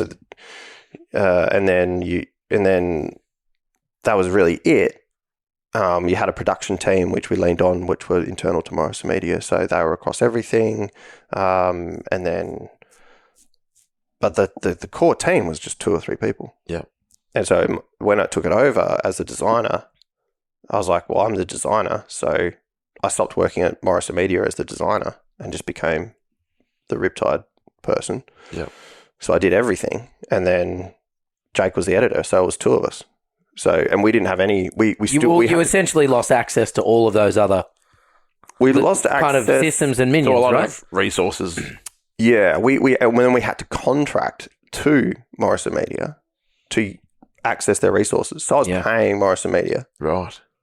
things like production, Printing. costs and printing, and all of that stuff. Was the office still set up there? We were for a while. Yep. And then I had to rent the office space, and Yep. so it was pretty brutal. What a change. So I mean, Do you look back now at that purchase and go, "Oh, that was a Ballsy? It was a passion in the moment thing." Like, Yeah. Do you feel like now you 100%. should have got? Oh, it was obviously like in the moment, like, "Oh, how about if I bought it?" I think like I've said this to numerous people. Buying a magazine in 2013 is probably the stupidest Madness. business decision Absolute you could ever madness. make. Yeah, yeah. Right? Like that's ridiculous. Yep. And so, yes, it was totally impulsive at the time, and yes, it was definitely like I don't want to lose this. I want to get to issue. There was so much going on for me Yep. that was about like bodyboarding itself, my place in the world, the magazine, the history, like how, like having to explain to the industry, the bodyboarding, the people that we shared everything with, that you're no longer going to have the access that you do. You're no longer going to have this as a tool for the industry.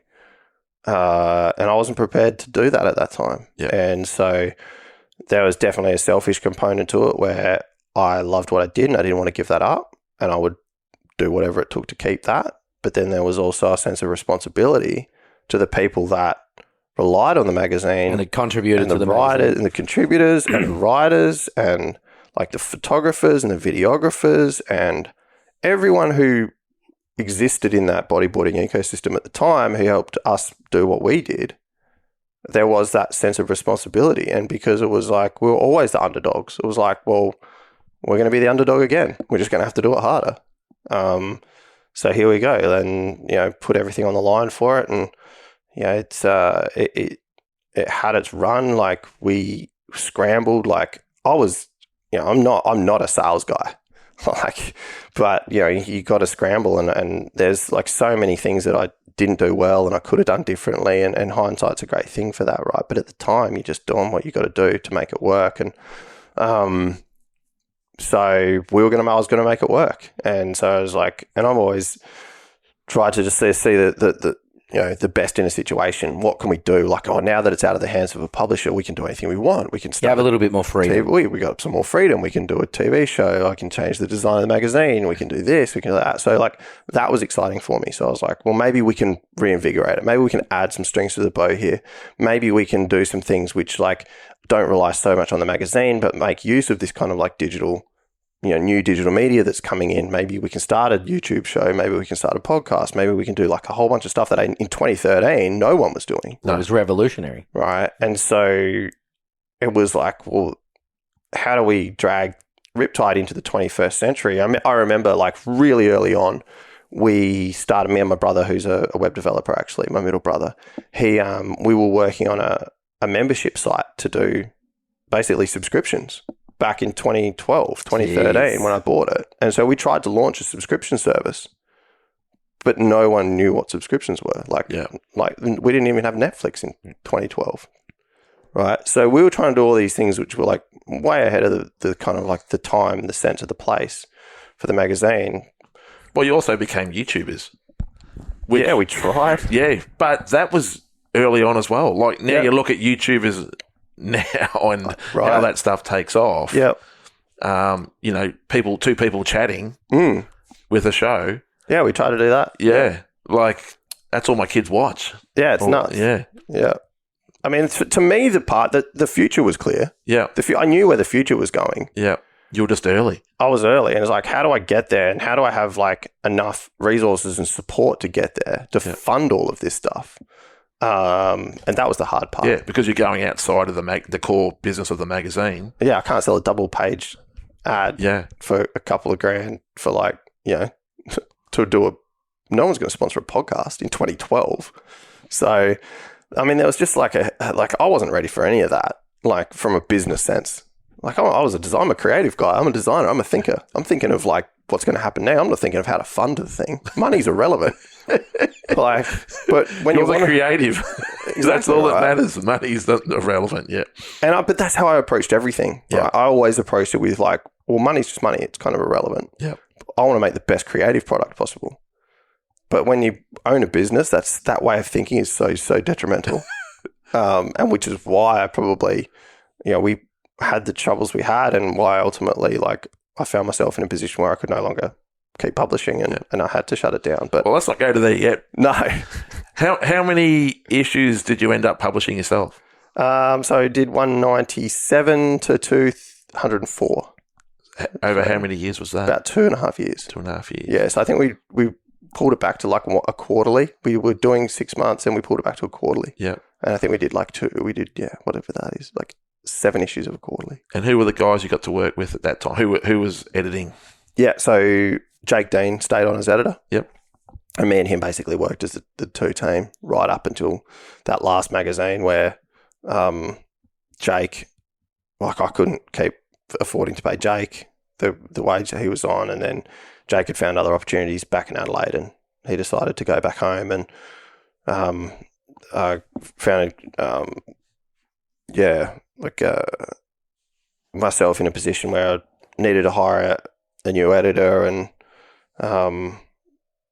Saunders was an awesome, I loved Michael's attitude, and he came along. He was a bodyboarder. He actually had his own publications, like underground publications in the music industry. He used to write for the music industry up in Brisbane. Okay, yeah. And so, but he was looking for something to do in bodyboarding, and he kind of agreed to come on board, at the start, and helped me, put the kind of professional editorial stuff around the digital media that we were doing. So that's when we sort of started to to do Riptide TV and a few of those things. But we just didn't have the legs. I just didn't have the capital there to keep it going for long enough. So yeah, unfortunately, Michael never actually got to publish an issue. But 204 was the last one that we did. So yeah.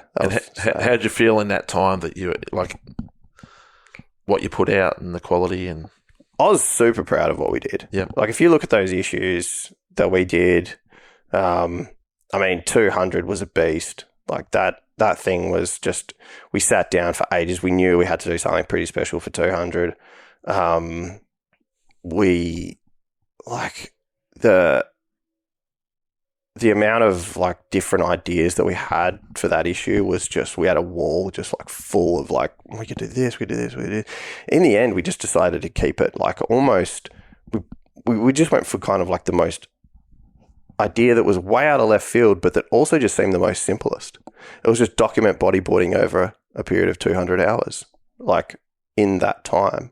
And so we just, for issue 200, we just picked like a window and said like 200 hours. And then we just got as many people involved as we could just to go and like, we just basically told everyone, document as much as you can for these 200 hours. And then we put a little film crew together with Rob Sherwood and like a little team. And then they went and chased waves together. And we kind of like just found that it happened organically. Like people would pull in, like Sheardy was the photographer, I think, on that trip at the time. I think even Jennings like was doing some stuff. Like, but we kind of like had this like little crew. I think you and Donachi and Dave Winchester at the time were doing some stuff. Like they kind of like led the charge and then pulled in other writers. And it was really just like, how can we capture this moment in time the best way that we can for bodyboarding in 200 hours?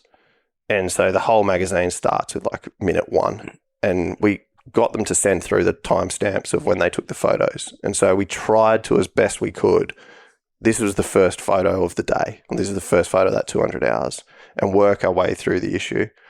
And we found that we just, for us, for Jake and myself, being able to put like a time capsule around that period of time and know that that was 200 hours in bodyboarding at that moment was pretty special. So the cover, again, we go back to the 200 hours cover. There happened to be like a full moon during that period, like a blood moon. Like it was one of those ones that comes up and it's, only very so often. Every so often. And so I was, who was it? I was working with, you could really break that down, couldn't you? Like the meaning of a blood moon, the relevance of it. Yeah. That issue, the relevance to what was happening. Yeah. I mean, it was, at the time, there was so much going on. Like, it felt like definitely like a time in bodyboarding where things were changing. And I just wanted to be like, right. Because at the time, we were under so much pressure to like, even like that issue. I was like losing money. Every issue I was printing, I was losing money. The bank was ringing me being like, dude, like you can't keep going in the hole. Like, so I didn't know how long I had to go. So 200 could have been it. Yeah. And we managed to just keep the cash flow enough until it basically got too much. But yeah, at the time, that blood moon offered us an opportunity to sort of take a photo at D-Bar, and Alex Omerod, who had shot a ton, is a local photog here, and we took a couple of shots. They're in the mag of like at Lovers. There's like the rock at Lovers. Yep. I think it was Joe. I think it was Joe. It was either Joe or Ash.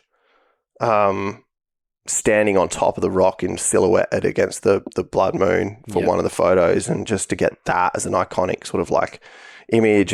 But then there was a night session at Snapper because it was pumping. And for those who have ever been up here on the Gold Coast and been privileged to one of those little night sessions, it's a pretty special place. I've had many. So good. And so that was one of the things which, when I first moved up to Morrison Media, I was completely unaware of. But then Gra one day said, Heavy, you set the alarm. We're going to Snapper at like 1 a.m. And I'm like, what is going on? Like, it felt like some hazing ritual. I thought, I was like, what is this? Like sacrifice. I was like, he's like, no, just bring your wetty and your board. And I'm like, are we surfing in the middle of the night? Like, is this possible? And yeah, go out there and paddle out, and It's beautiful. It's I cannot that's describe wild. what it's like. Yeah. It's unbelievable. And we just had a perfect session that day, and I was like, this is something just unbelievable. So that night, like the night of the 200 hours thing, I was like, there's going to be boogs out there. Let's go and see if we can get a photo at night. And I think it was the sun might have been just setting, or like it was something, or the moon was up. I can't quite remember thinking of the cover now, but it was definitely one of those things where like, if we can just capture like a pure crazy moment that just felt like this is something that, because at the time there was no surfers doing it. Like there was very few, like it was predominantly a bodyboard thing. You go out there at night, there was bodyboarders everywhere. Yeah. And because there was no surfers, you didn't have to fight. You could surf snapper without running into a surfer. So for me, there was like that sense of like, this is bodyboarder territory, and just having that snapper rocks at night with bodyboarders to ourselves. And you couldn't recognize who they were. So it was like a really kind of a blurry shot. I think it was shot with like a long shutter speed to get that kind of like washing effect and really mystical. Blur effect, yep. Yeah, like, so, yeah, Alex shot it with like the open shutter, and it looks all like just really nice and kind of dreamlike. And that's what I wanted to, I was like, bodyboarding, you can go into those like dreamlike states. And so that was the special part of the 200 cover for me. It was like, there's definitely bodyboarding, that's snapper rocks, there's bodyboarders going out. Like, you don't know who they are. And so that kind of, I've always loved that, what do you call it, like symbology, like the symbolism and stuff like that around it. So that was a 200 issues cover. So I was really proud of that. You should be. So that was great. It's a pretty significant moment in the history of that magazine. Yeah. So then we did 4 more issues after that, which were cool. We changed the design up. We did a fold out cover. I changed the whole design of everything, and we tried printing on some awesome stock. And I tried really changing the design game and pushing that out. But which all comes at a cost. Yep. So, we thought that going more premium, higher cover price, less issues would kind of offset down that White Horses Avenue type thing. Yeah, pretty much. Which, wasn't the worst way to go. But then again, like if I really thought about the demographic, like that wasn't probably the demographic that would have suited that kind of product. So it wasn't like, your 50, 60-year-old guys with money to burn, like reliving their youth on a White Horses magazine, right? Which is where they found their audience. We were still very much a bodyboard magazine. Which bodyboarding is experiencing now. There is that. There is. A huge market. 10, 15 years later. Yeah, for sure. But I mean, do you guys know what a blood moon, represents? Oh, here we go. Yeah, I'm going to go pretty dark here. It represents grief, and that it's time to let go and heal. Is that right? Yeah, it is. No way. Yep. There you go. That's pretty, it's okay. There you go, 10 years. It's deep. That's deep. Is this where we have? So was that like, 10, 12, 10, 11 years later? That's, like I always knew there was going to be an end to it, because they're just like having the bank ring you up every week going, you're in this situation was not fun. And I knew the way that the cash flow was at the time. Well, the other significant thing, and it's just poor timing, it's when BSC went down, and that just hurt all your advertisers as well. I mean, they were our biggest advertiser after World got sold. Yeah. So, I mean, World was our biggest advertiser. Yeah. So that was a culmination of World sold. Yeah.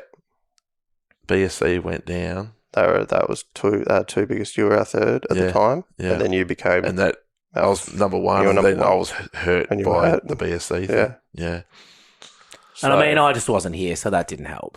Yeah. But you could have been the cover guy. BSC going down, that was really like that's actually what meant that we couldn't print to issue 205, I think. Yeah.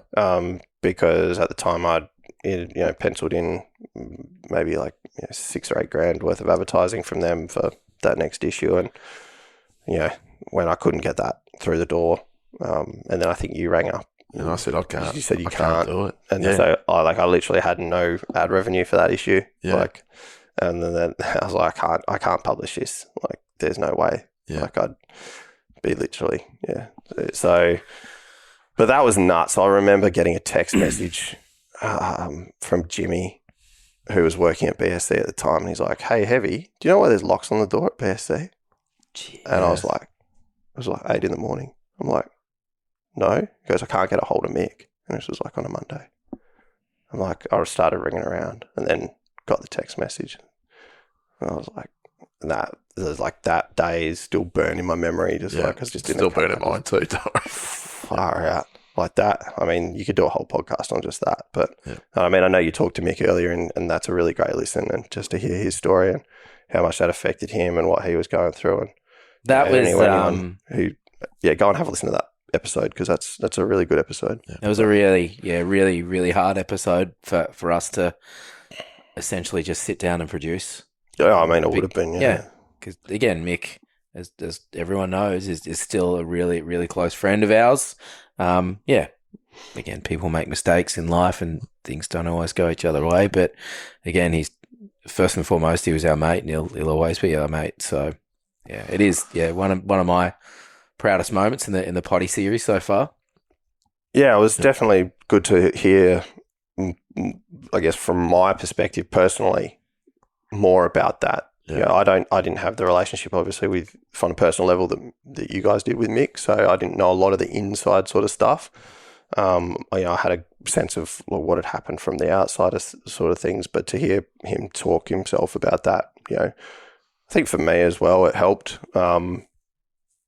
I guess, being pretty naive in terms of the business sort of side of things when, going back that far and at the time, there was a lot of things which, obviously I wasn't aware of and couldn't understand and couldn't process. So you felt like people were probably abandoning you and not probably understanding how their businesses had already been impacted. Yeah, exactly. So there was a lot of that, and I knew that I was somewhat of an outsider stepping into an environment which had been, long built up and many relationships over a long period of time. So I knew that was always going to be, difficult in terms of being able to step in and say, hey, can I get the same support and all of that.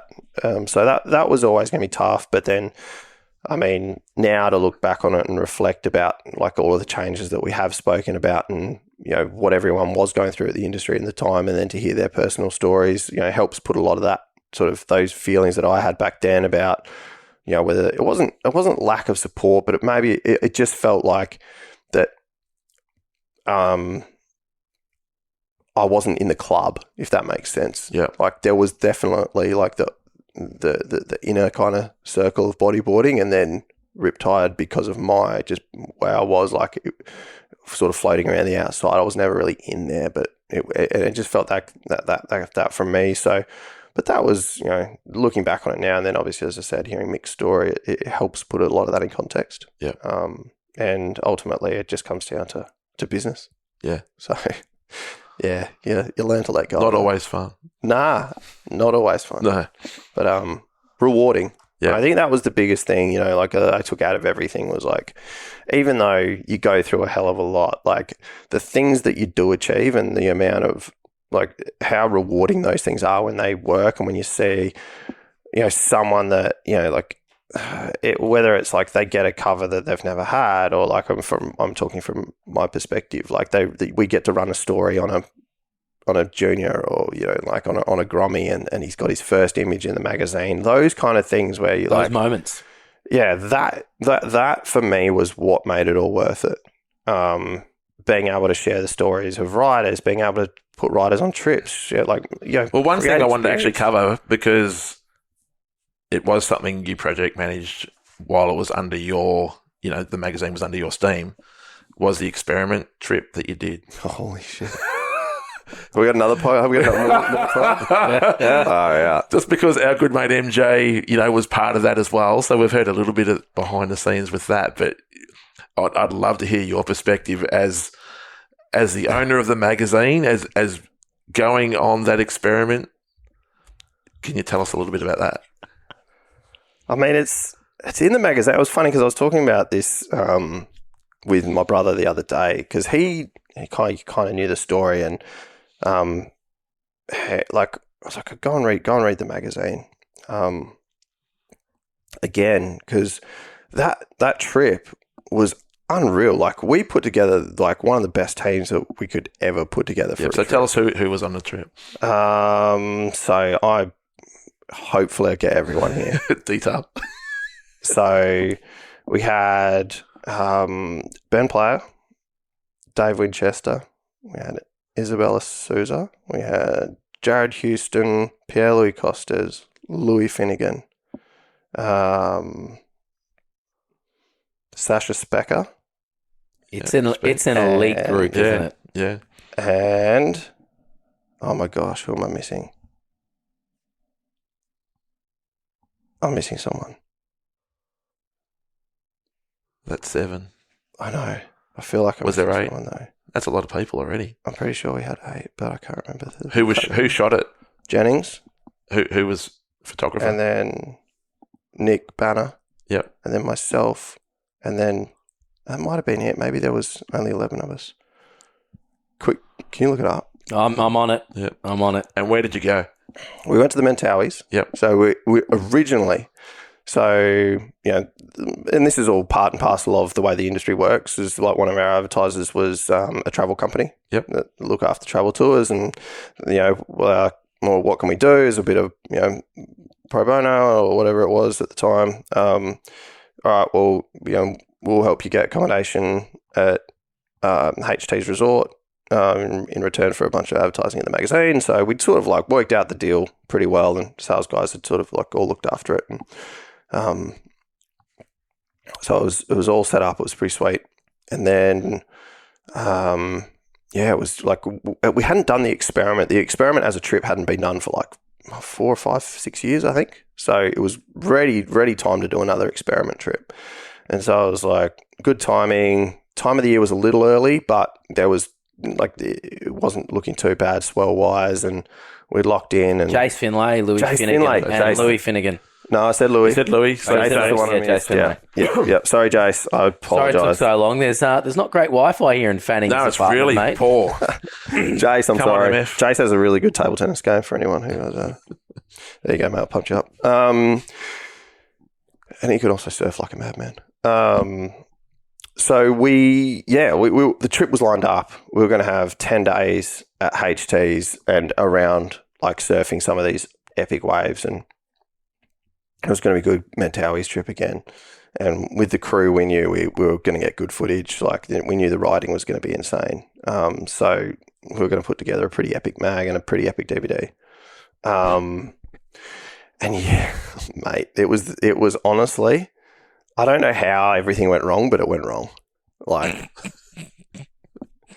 so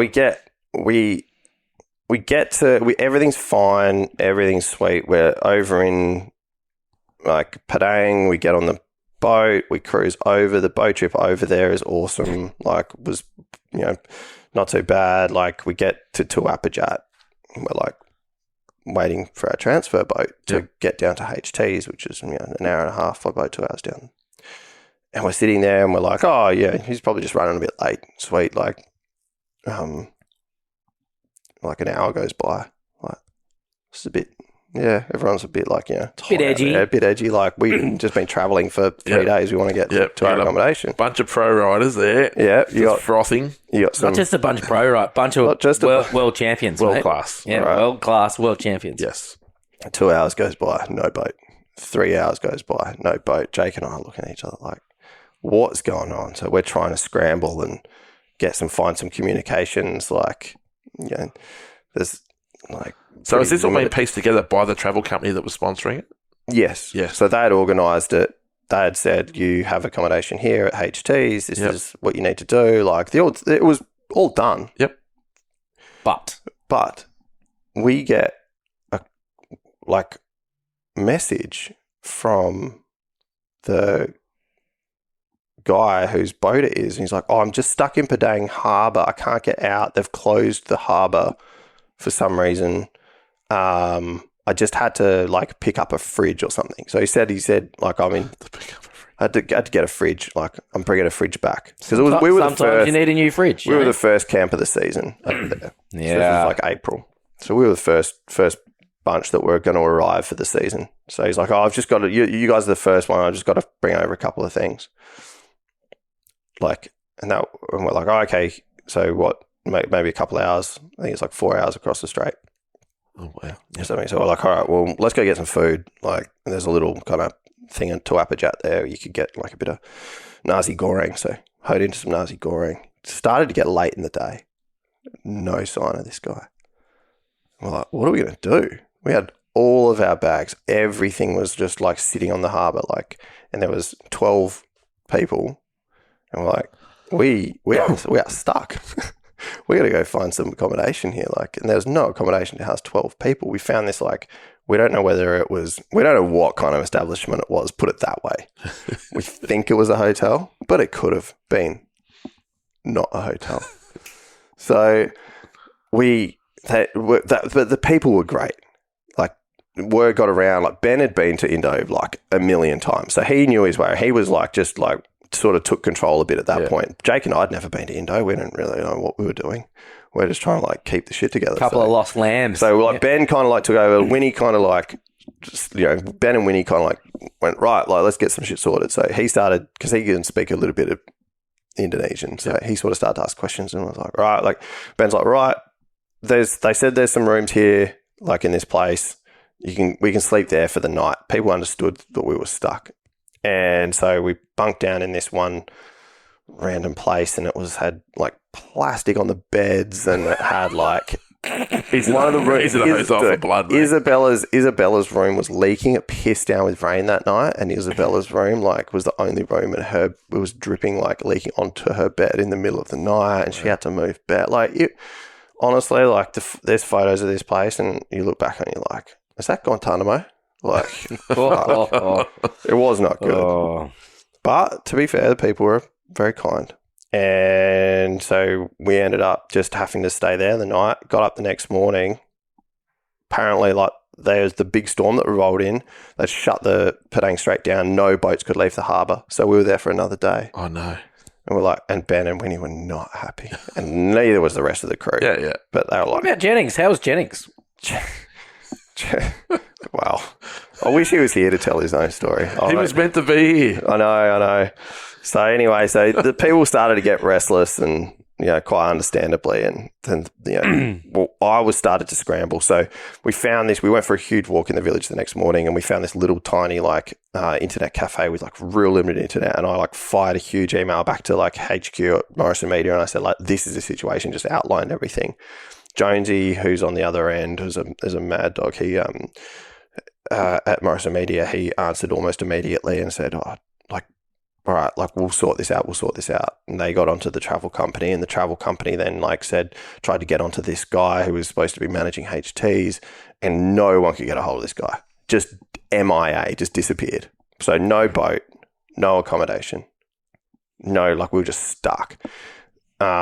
Fortunately, there was a camp not too far around, like another place, and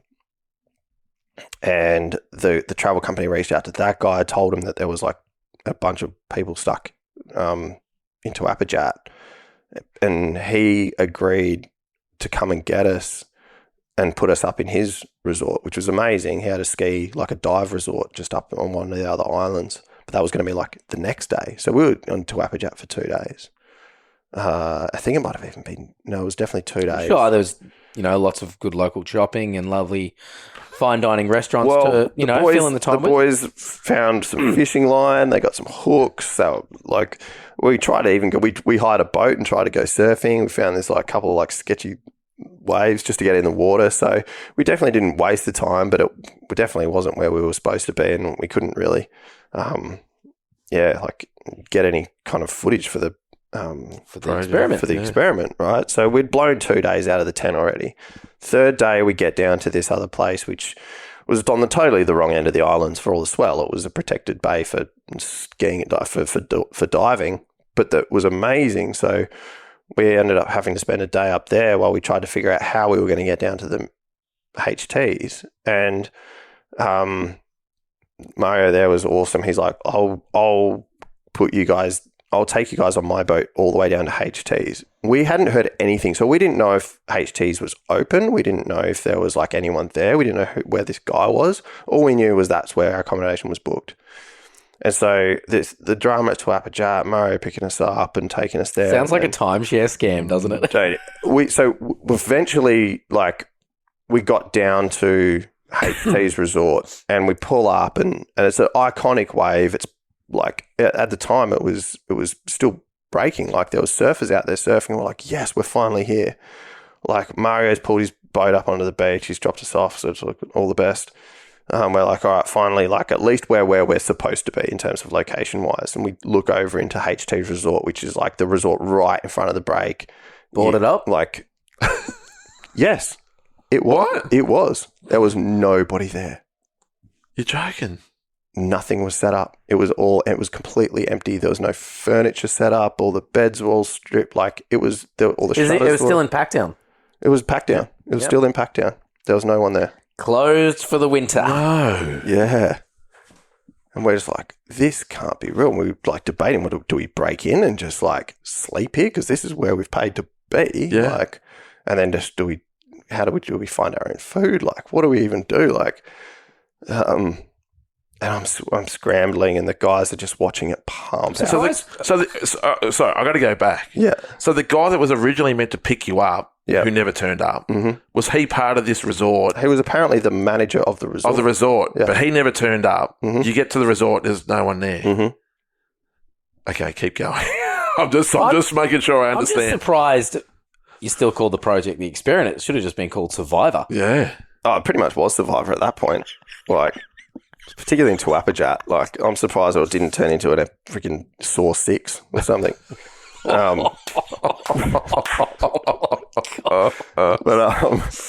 wasn't that bad. Oh, man. But yeah. I mean, there was plastic on the beds. Let's be honest. At one point, Dave and Ben were scheming to get a helicopter out of there. Yeah. Wow. Yeah. Ben was like, I'm done. I'm going to call a helicopter. Yeah. Ben and Dave's got connections in the flight. I'm going to call myself a helicopter. And I'm like, Ben, can you just stick us out? Yeah. Give us at least another Christ. day. So anyway, we get down to HT. The A-team arrives. So we get down to HT's and yeah, they're all boarded up and we're like, how did this just go from bad to worse? Yeah. Like, now we're stuck. We don't have any accommodation.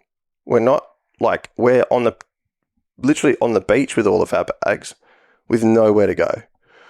And we're like, all right, now we went for a walk into In through the resort. Now there's nothing down there. There's literally like a couple of cabins and a few things. So there isn't room to put 12 bodyboarders anywhere at that point in time. So we had really limited communications, and we found a guy who had a phone, who lent us a phone, and I rang back to Morrison Media, and somehow we got told of another resort on the other side of the island, at Lance's left, which is like on the other side of Lance's right there.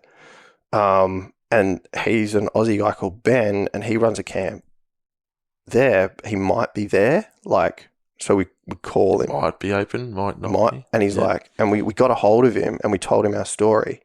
And he's like, we're not open, but we're here and I'll do what I can for you guys. Wow.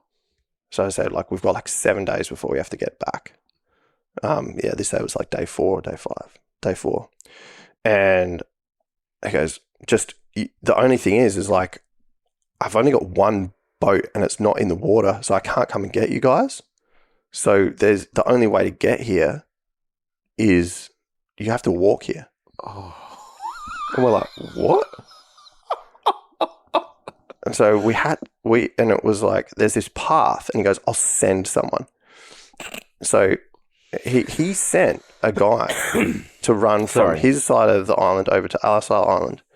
And this dude turns up and he's like speaking like sort of like broken English. He's like, are you the bodyboard crew? Yeah. Like, yeah. And he's like, follow me. So he was like, wait a minute, what are we going to do with the bags? Like, we can't carry the bags. And then they were like, oh, okay, hang on. So we found someone with a small fishing boat, tiny one. We loaded all the board bags onto this fishing boat, and we loaded all of the camera equipment and Jennings. And Jennings was the one person who had to go with everything around the tip of the island. You know, I think he would have appreciated that. Yeah. So he was there, and he goes off, and we're like, all right, at least like the bags taken care of. So then everyone had like kind of what they could carry with them, And they never saw MJ again. right? And I'm I like, swear he looks different now.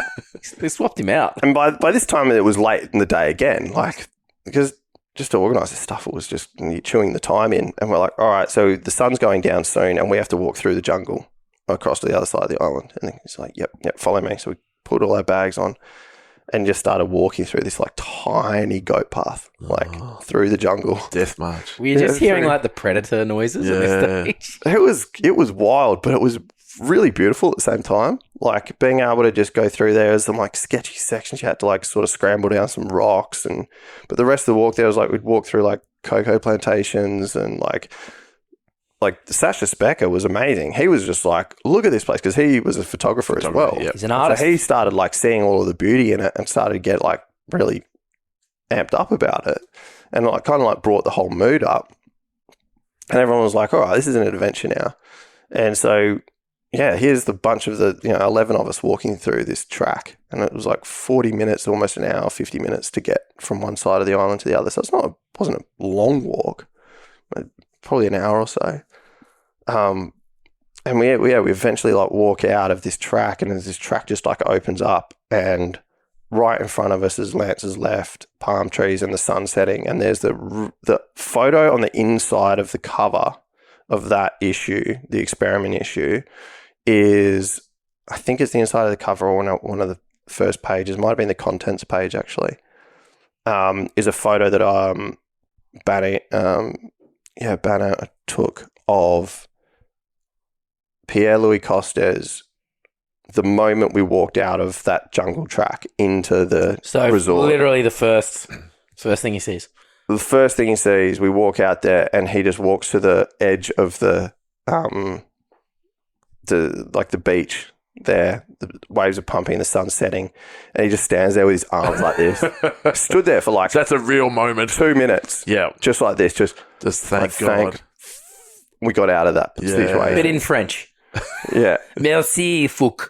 Oh, dude, he was ringing his, like, because he was his girlfriend at the time, I think it was his wife, he just married or something, and they were all like talking, and she was like, "You're coming home," and he was like, "I'm not coming." I was like, that's a whole nother thing, but yeah,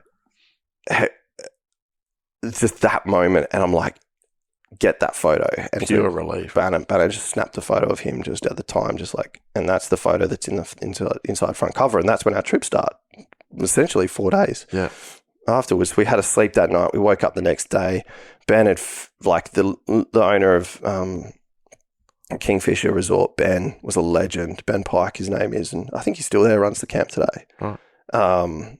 He did the rooms up for us. He got us into like all of his little bungalows. Like there's Freddie, the guy who was like the cook, and his other right-hand man had gone out fishing and had just caught a bunch of fish. Like, he was a spear fisherman, so he just went and caught a bunch of fish that we had for dinner that night, and they went and got a bunch of supplies and sort of like started to put the camp back together for us. And he got his boat running, and then he's like, yeah, we'll be able to like go and find waves like the next day. And then that's like when we sort of started getting to the trip, and from there on, like it was pretty awesome. We found some great waves. We had, some really fun sessions, and scored, all the waves in that area pretty well. And the rest of the trip went fine, but it was like just a tale of two things. And without like Ben being able to just put us in his camp, which was just a miracle, the trip wouldn't have happened. It would have been a complete disaster. So whose fault was it in the end? we don't know. We never got an answer from the travel company. Yeah. They said, Wipe their hands clean, essentially. we never got an official, I think that the line from the company was that, we apologise, the camp wasn't ready. There was a situation in Padang with so-and-so. Which was not entirely true. It's like there was a storm. They did close the harbour. We knew that. We rang the harbour and we said, when are you going to open the harbour? And they said, when the storm But the camp should have been ready. Right. So and it's Indo though. Yeah. You know what? It's probably like that little Microsoft quote. Oops, something went wrong. Yeah, we should have seen that. Should have been on one of the doors. Oops, something went wrong. But yeah, I mean, like that. In the end, it was an amazing trip, and like someone posted about it the other day on a bodyboarding forum, and I tagged Ben in it, and I just said "do up a jet" because, and he just lost it. Like Ben, he's just like fuck, "do up a jet." You can have a laugh about it now. Did you get some waves yourself on that trip? I got a couple, but I spent a lot of the time just. Your brain just must have been hurting. It was, yeah. Like that last sort of 5 days, I just lied on the boat and just watched bodyboarders far, far better than myself, just do incredible things. Yeah. So it was good. I had a bit of a paddle for a couple of sessions, but yeah, I mean, it was awesome. Just to be able to then put the trip together, curate then what those next sort of 5 days looked like in terms of putting a movie together and talking to, when Jake and I would sit down and make sure that we had like the interviews all sorted, and we were doing the edit, like we were editing on the fly because we had to go back and then produce the magazine in 2 weeks. So we had like 2 weeks of a trip, 2 weeks of producing the magazine, publish out, like less than that to make the actual DVD. So we were basically just doing all of our work, during that time, and then catching the surf when we can. But yeah, that was such a cool trip to be a part of, and I mean, yeah, it was definitely, that first half was interesting to say the least. So we should be trying to wind it down because we've been going 2 hours, but I think there's 2 really important questions to sort of still put to you. Yeah. Without probably doing all our quick fire questions that we usually do. So I think the first question would be, with perspective now, how do you feel about your Riptide experience and, closing the magazine? And I'll be forever grateful for bodyboarding and for what I was able to be a part of with Riptide, for the opportunity that I got to even work on the magazine at the beginning, right through to how it all panned out with being the custodian of the title, and then being able to eventually move it on to the guys who have it now, who are still keeping the brand and things alive today for it. That was one of the things that I was always conscious of, was making sure that the Riptide brand stayed alive through the whole thing. So there's so many things that I would have loved to have seen come to fruition out of that, and so many of the ideas that I've loved to see work. But that's just the way that life has life turns out, and sometimes it doesn't pan out the way that you hope. But ultimately, like it's played such a big part of my life that like I'll be forever grateful for it. And as much as like some of those times are really tough, having time now, like to look back on it, all this time later, I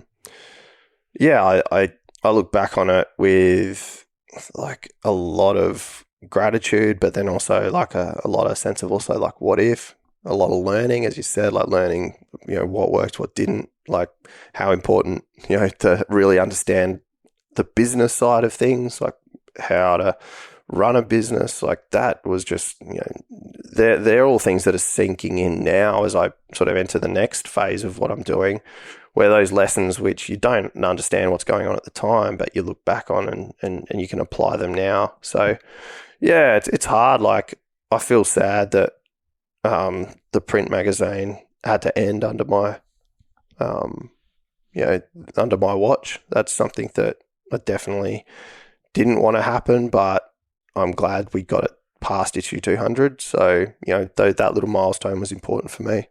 So there's a lot of, not necessarily regrets or anything like that around things, but just a lot of reflection on it, and how, we just at the time did the best we could to try and make a magazine that we loved. And what, again, obviously we got 2 basically kind of Gold Coast crew now that obviously kind of took over the reins from Rippy, taking a bit of a different approach, going digital, kind of trying a few different ideas. Have you kind of constantly provided ongoing advice to them on, in terms of direction? Because again, what they're doing now is completely different. They're doing their very best to adapt to what is seen as the current market. I think to some degree, Elliot Williams, who I have, pretty close with and have a lot of respect for, obviously probably trying to take a page out of Stab Premium's book. But, they're also two different, models altogether. Yeah, I mean, I haven't really had too much to do with the way they're going about things. At the start when Elliot, sort of first approached me as sort of something that he wanted to take on and whether I'd be, open to selling it. I'd, tried to think of the best way to put the brand into the hands of people who I think understood the brand, who are passionate about Riptide, who are passionate about bodyboarding, who were from the industry but not necessarily had any ties, that would necessarily mean the brand would go in a particular direction or not, but that would kind of like be a fresh approach. And so them being... Full disclosure, I tried to buy Riptide from you. And you turned him down, several times. Turned him down. Yeah. Yeah, I mean, I definitely thought about it. Like, it was one of those things where it was very, like, I weighed up every option that I could. We talked about it over a long period. Yeah, and it was just from my feeling, there was a way that it could work, but it wasn't going to be the way that I think it needed to work for Shane's situation. Yeah, and I totally understood that.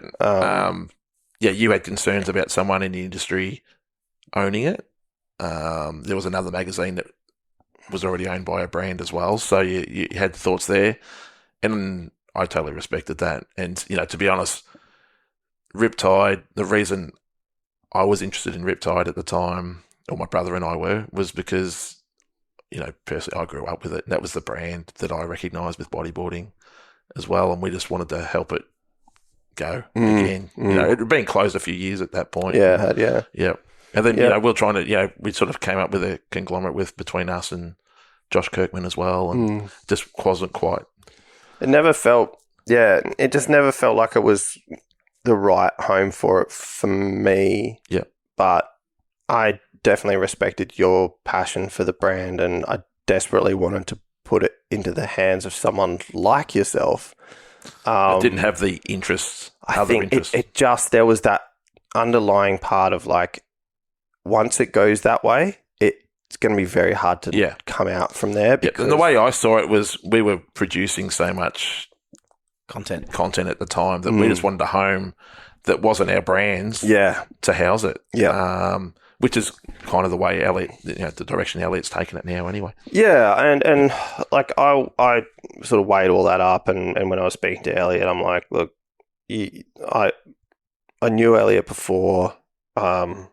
He's a passionate dude, a bit of a loose cannon, but ultimately I think young enough to sort of like take some risks, old enough to kind of have his nous about what he's doing, to get all of his sort of stuff that from his younger past out the way and just kind of drive something forward, hopefully. And the Jordan Belfort bodyboarding. It just didn't my concern was the title of brand. My concern was that it would end up like a movement or a La Boogie, where it was so intrinsically tied to either, a certain brand that, like, once that happens, trying to then put something that is purely independent back out onto the market and have everyone buy into it as like the voice for bodyboarding, which what Riptide always was. It was always that independent. It felt independent.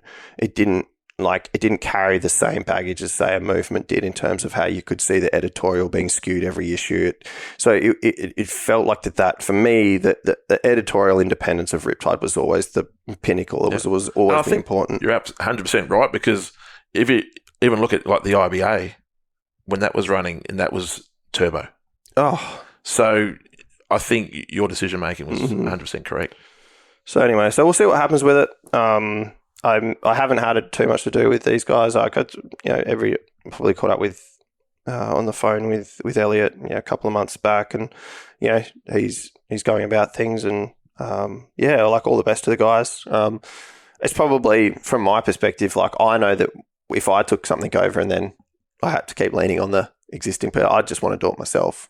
So I just give those guys the space, and if they ever want a question, Elliot can ring me and ask. But from here on in, I think like, like the future of bodyboarding, you know, we've always spoken about the younger generation needing to take on that, you know, the direction that it goes, and hopefully they can lean on the learnings of like the older crew have been there and done that and seen a lot of things. And but yeah, ultimately, if it means that the kids can have a platform through which to express themselves as bodyboarders and start to build their own, you know, what does the next tension series look like? What is the next? I mean, there was a lot of things that happened in that time that really captured the imagination of like the younger crew. It was just so youth driven. It was driven by all of the kids. But there was also a lot more freedom. There was a lot more freedom. Yeah, there was.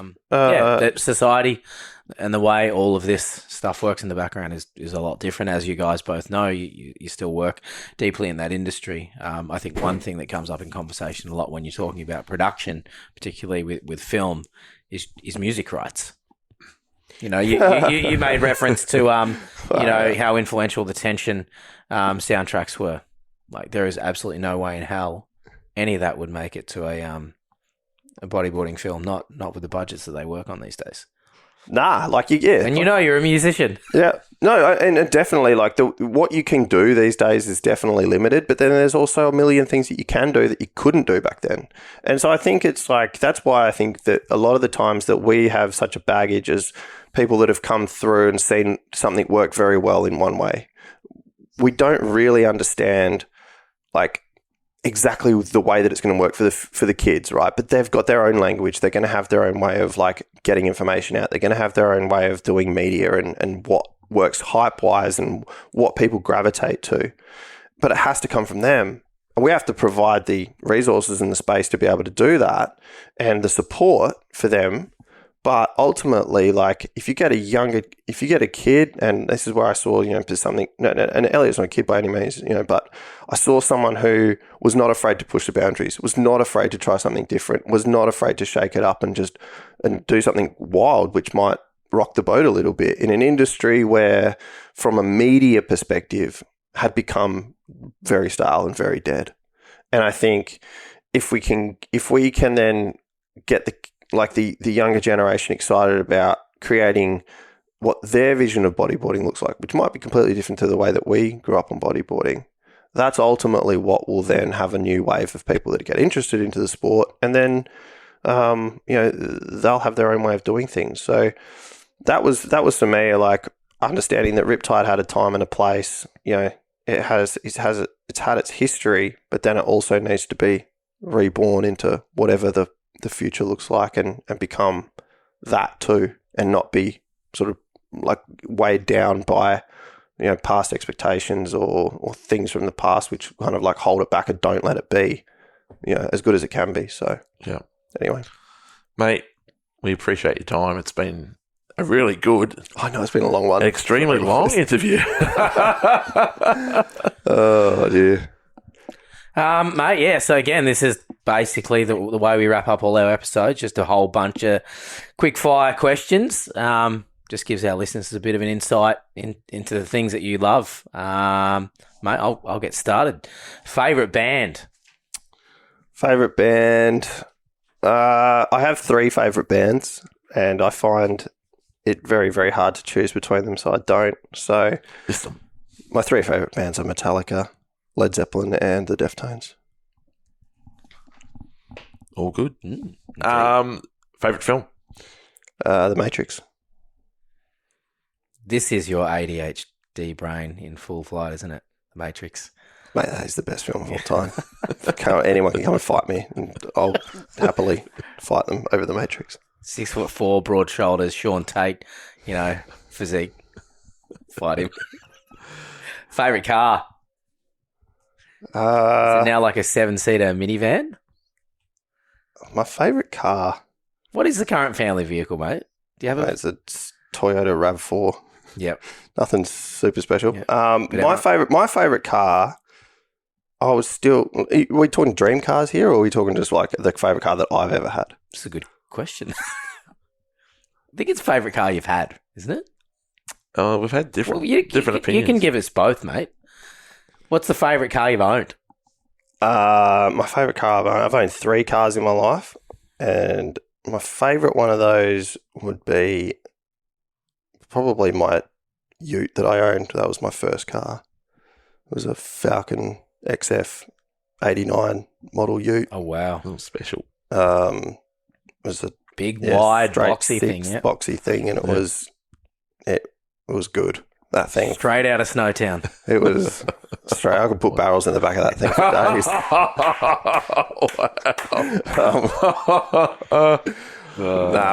That was like I threw everything in the back of that. My cricket gear, my bodyboard stuff. Like I lived in that car. It was awesome. But yeah, it didn't quite fit the requirements when I wanted to come up to Queensland. So, yeah.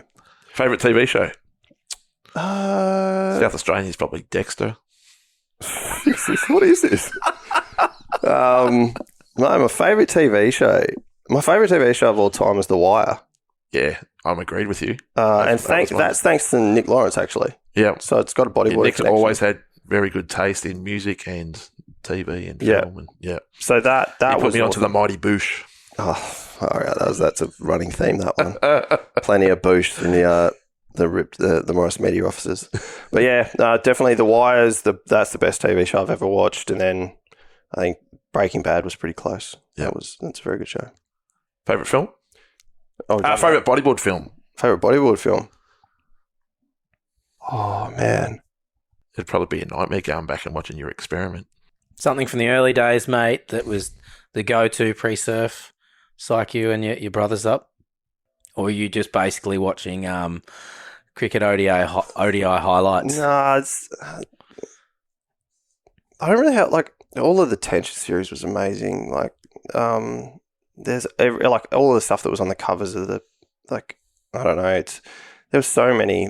I've got a shelf full of them. I can't pick one. Like, there's really interesting. So if I just like stop and think back to like the one thing that me and my brothers kept watching over and over again, there's one video, and I have no idea where my brother got it. He got a bootleg copy somewhere in Indo. So Matt used to go to Indo a fair bit with Sam, and he brought back this random Portuguese DVD, and it had like the Beachy at Nazare off its head, and there was one shot of a dude just going over the falls, like doing. And basically onto dry sand? Yeah. Yeah. It was nuts. It's the craziest thing I've ever seen. And we just used to love putting it because it had a really good soundtrack for some reason. Like, and we used to listen to, like, if it had a good soundtrack, we'd just throw it on. And I can't remember really, like, which DVD they came from, but there were some, like, epic just soundtracks. And I'd just throw that on, like. Yeah. I think that almost answers favourite bodyboard section as well. So we got the most important question. Oh, yeah. Have you ever been mistaken for anyone famous? No. I get sucked. Boo. You suck. I know. I say that, like, people say that I, like, look like people every now and again, but I've never been mistaken for anybody. Favourite board?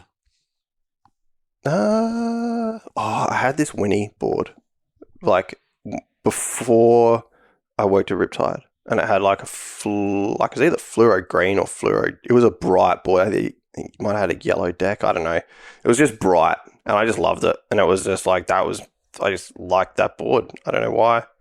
And then, yeah, just that's the board that I always go. I wish I never got rid of that board. I wish I didn't chuck it out. I just wish I still had it. Yeah. It was cool. Chuck it out? Did you throw it out? Oh, I don't know. I think I left it in Adelaide. Oh, it'll still be there then, mate.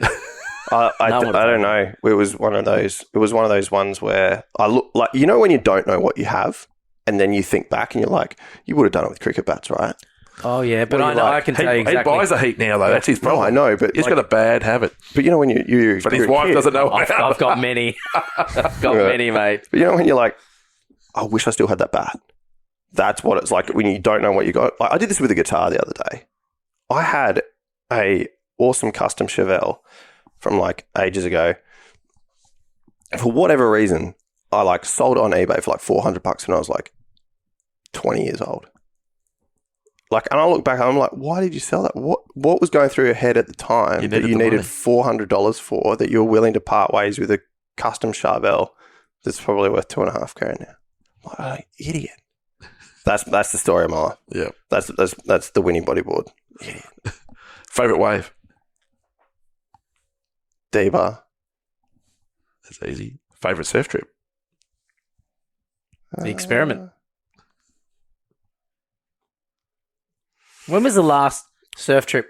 When was your last surf trip? Don't say it was the Experiment. No, I went to Secret Sumatra. That was fun because that was with Mike and Tamega, and the first trip they'd ever done together. Oh, right. Not in a competition. They'd never been on a surf trip together. Yeah. And how did that come about? Dean from Secret Sumatra, I was speaking to him, and he goes, dude, I've got Mike and Tamega coming on a trip. I think Riptide should cover this. And it was for issue 205. Right. And so last minute we scrambled, and Dean looked after us, and he put us up over there, which was amazing. And we filmed a bunch of content, and we got an epic interview with like Mike and GT having their first interview together, just on a surfing trip, and a whole bunch of footage. And we got back, and then I think it was like the day we got back, or a couple, like 2 days we got back, and then that was when the whole BSC thing happened. So we had like a whole, basically, magazine ready to go, full of content from this trip, and it was awesome. I think James Nehemiah was on that trip as well, and Liam O'Toole was on there. Yeah. Saw him surfing yesterday. Two very, very underrated bodyboarders. Yeah. Again, first wave we see out of the ranks yesterday as he jumps off the rocks. Unbelievable. Unbelievable. Joint. So yeah, that's my favourite trip that I've been on, was with those two. Yeah, that was cool. That would be amazing. I think people would have paid big money to be there. A lot of money. Yeah, it was random as well, because half the trip was like that, and then the other half of the trip was just 4 dudes from like some random town who just happened to book the same thing, and they couldn't believe their eyes when everyone rocked up. It was like, is that who I think it is? Yeah. Just sitting there. It was awesome. Yeah. That was cool. So there's a whole bunch of lost footage from that trip which has never been seen. Which is cool. We're friends. Feel free to share. I've got it on a hard drive. Could do something. Favorite move? Spin in the pocket. Yeah, it's probably the only move I can do. Favorite move on a drum kit?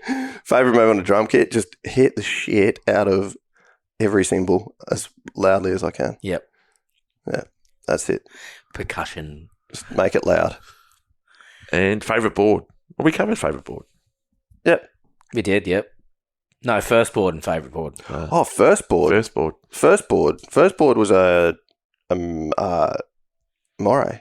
Little moray thing that I picked up from a surf shop down in Adelaide somewhere. Yeah. Yeah. It might have been the one down in Southport. It's good. Mate, it's fun. Thank you for all your time. It's actually been the longest ever. Sorry. Which is great. It's fantastic. Mate, there's so much to cover, and that's because you're a custodian of a brand that everyone loves and respects. Like, everyone loved Riptide. Thank you for trying to save it at the time you did. Like, no matter what you look at it, you tried to do what all of us would have loved to have done at the time, and that's to save it and keep it going. Yeah, well, I think for that we really appreciate it, mate. Mate, it's been a pleasure, and this is all part of the fun too. It's just getting to hang out with good blokes, and they're coming shortly, I promise. Nicky's out finding them. Oh wow! But yeah. No, I appreciate you guys having me on anyway. It's nice to be able to talk about this stuff too, and get a little. Yeah, I think there's probably 1,000 stories we probably haven't covered, which probably. Yeah, probably good to get you back on at some point. So yeah, well, all the best. Let's do it. All right. So on behalf of everyone at the Closeout Bodyboarding podcast, big shout out. Thanks to all the listeners. Also to our production team, MJ, Sammy Watson, Mark Britton, also the guys in the music biz. Couldn't do it without you. And, thanks for listening. We'll see you again next time. Thanks, Dave. Thanks, Dave.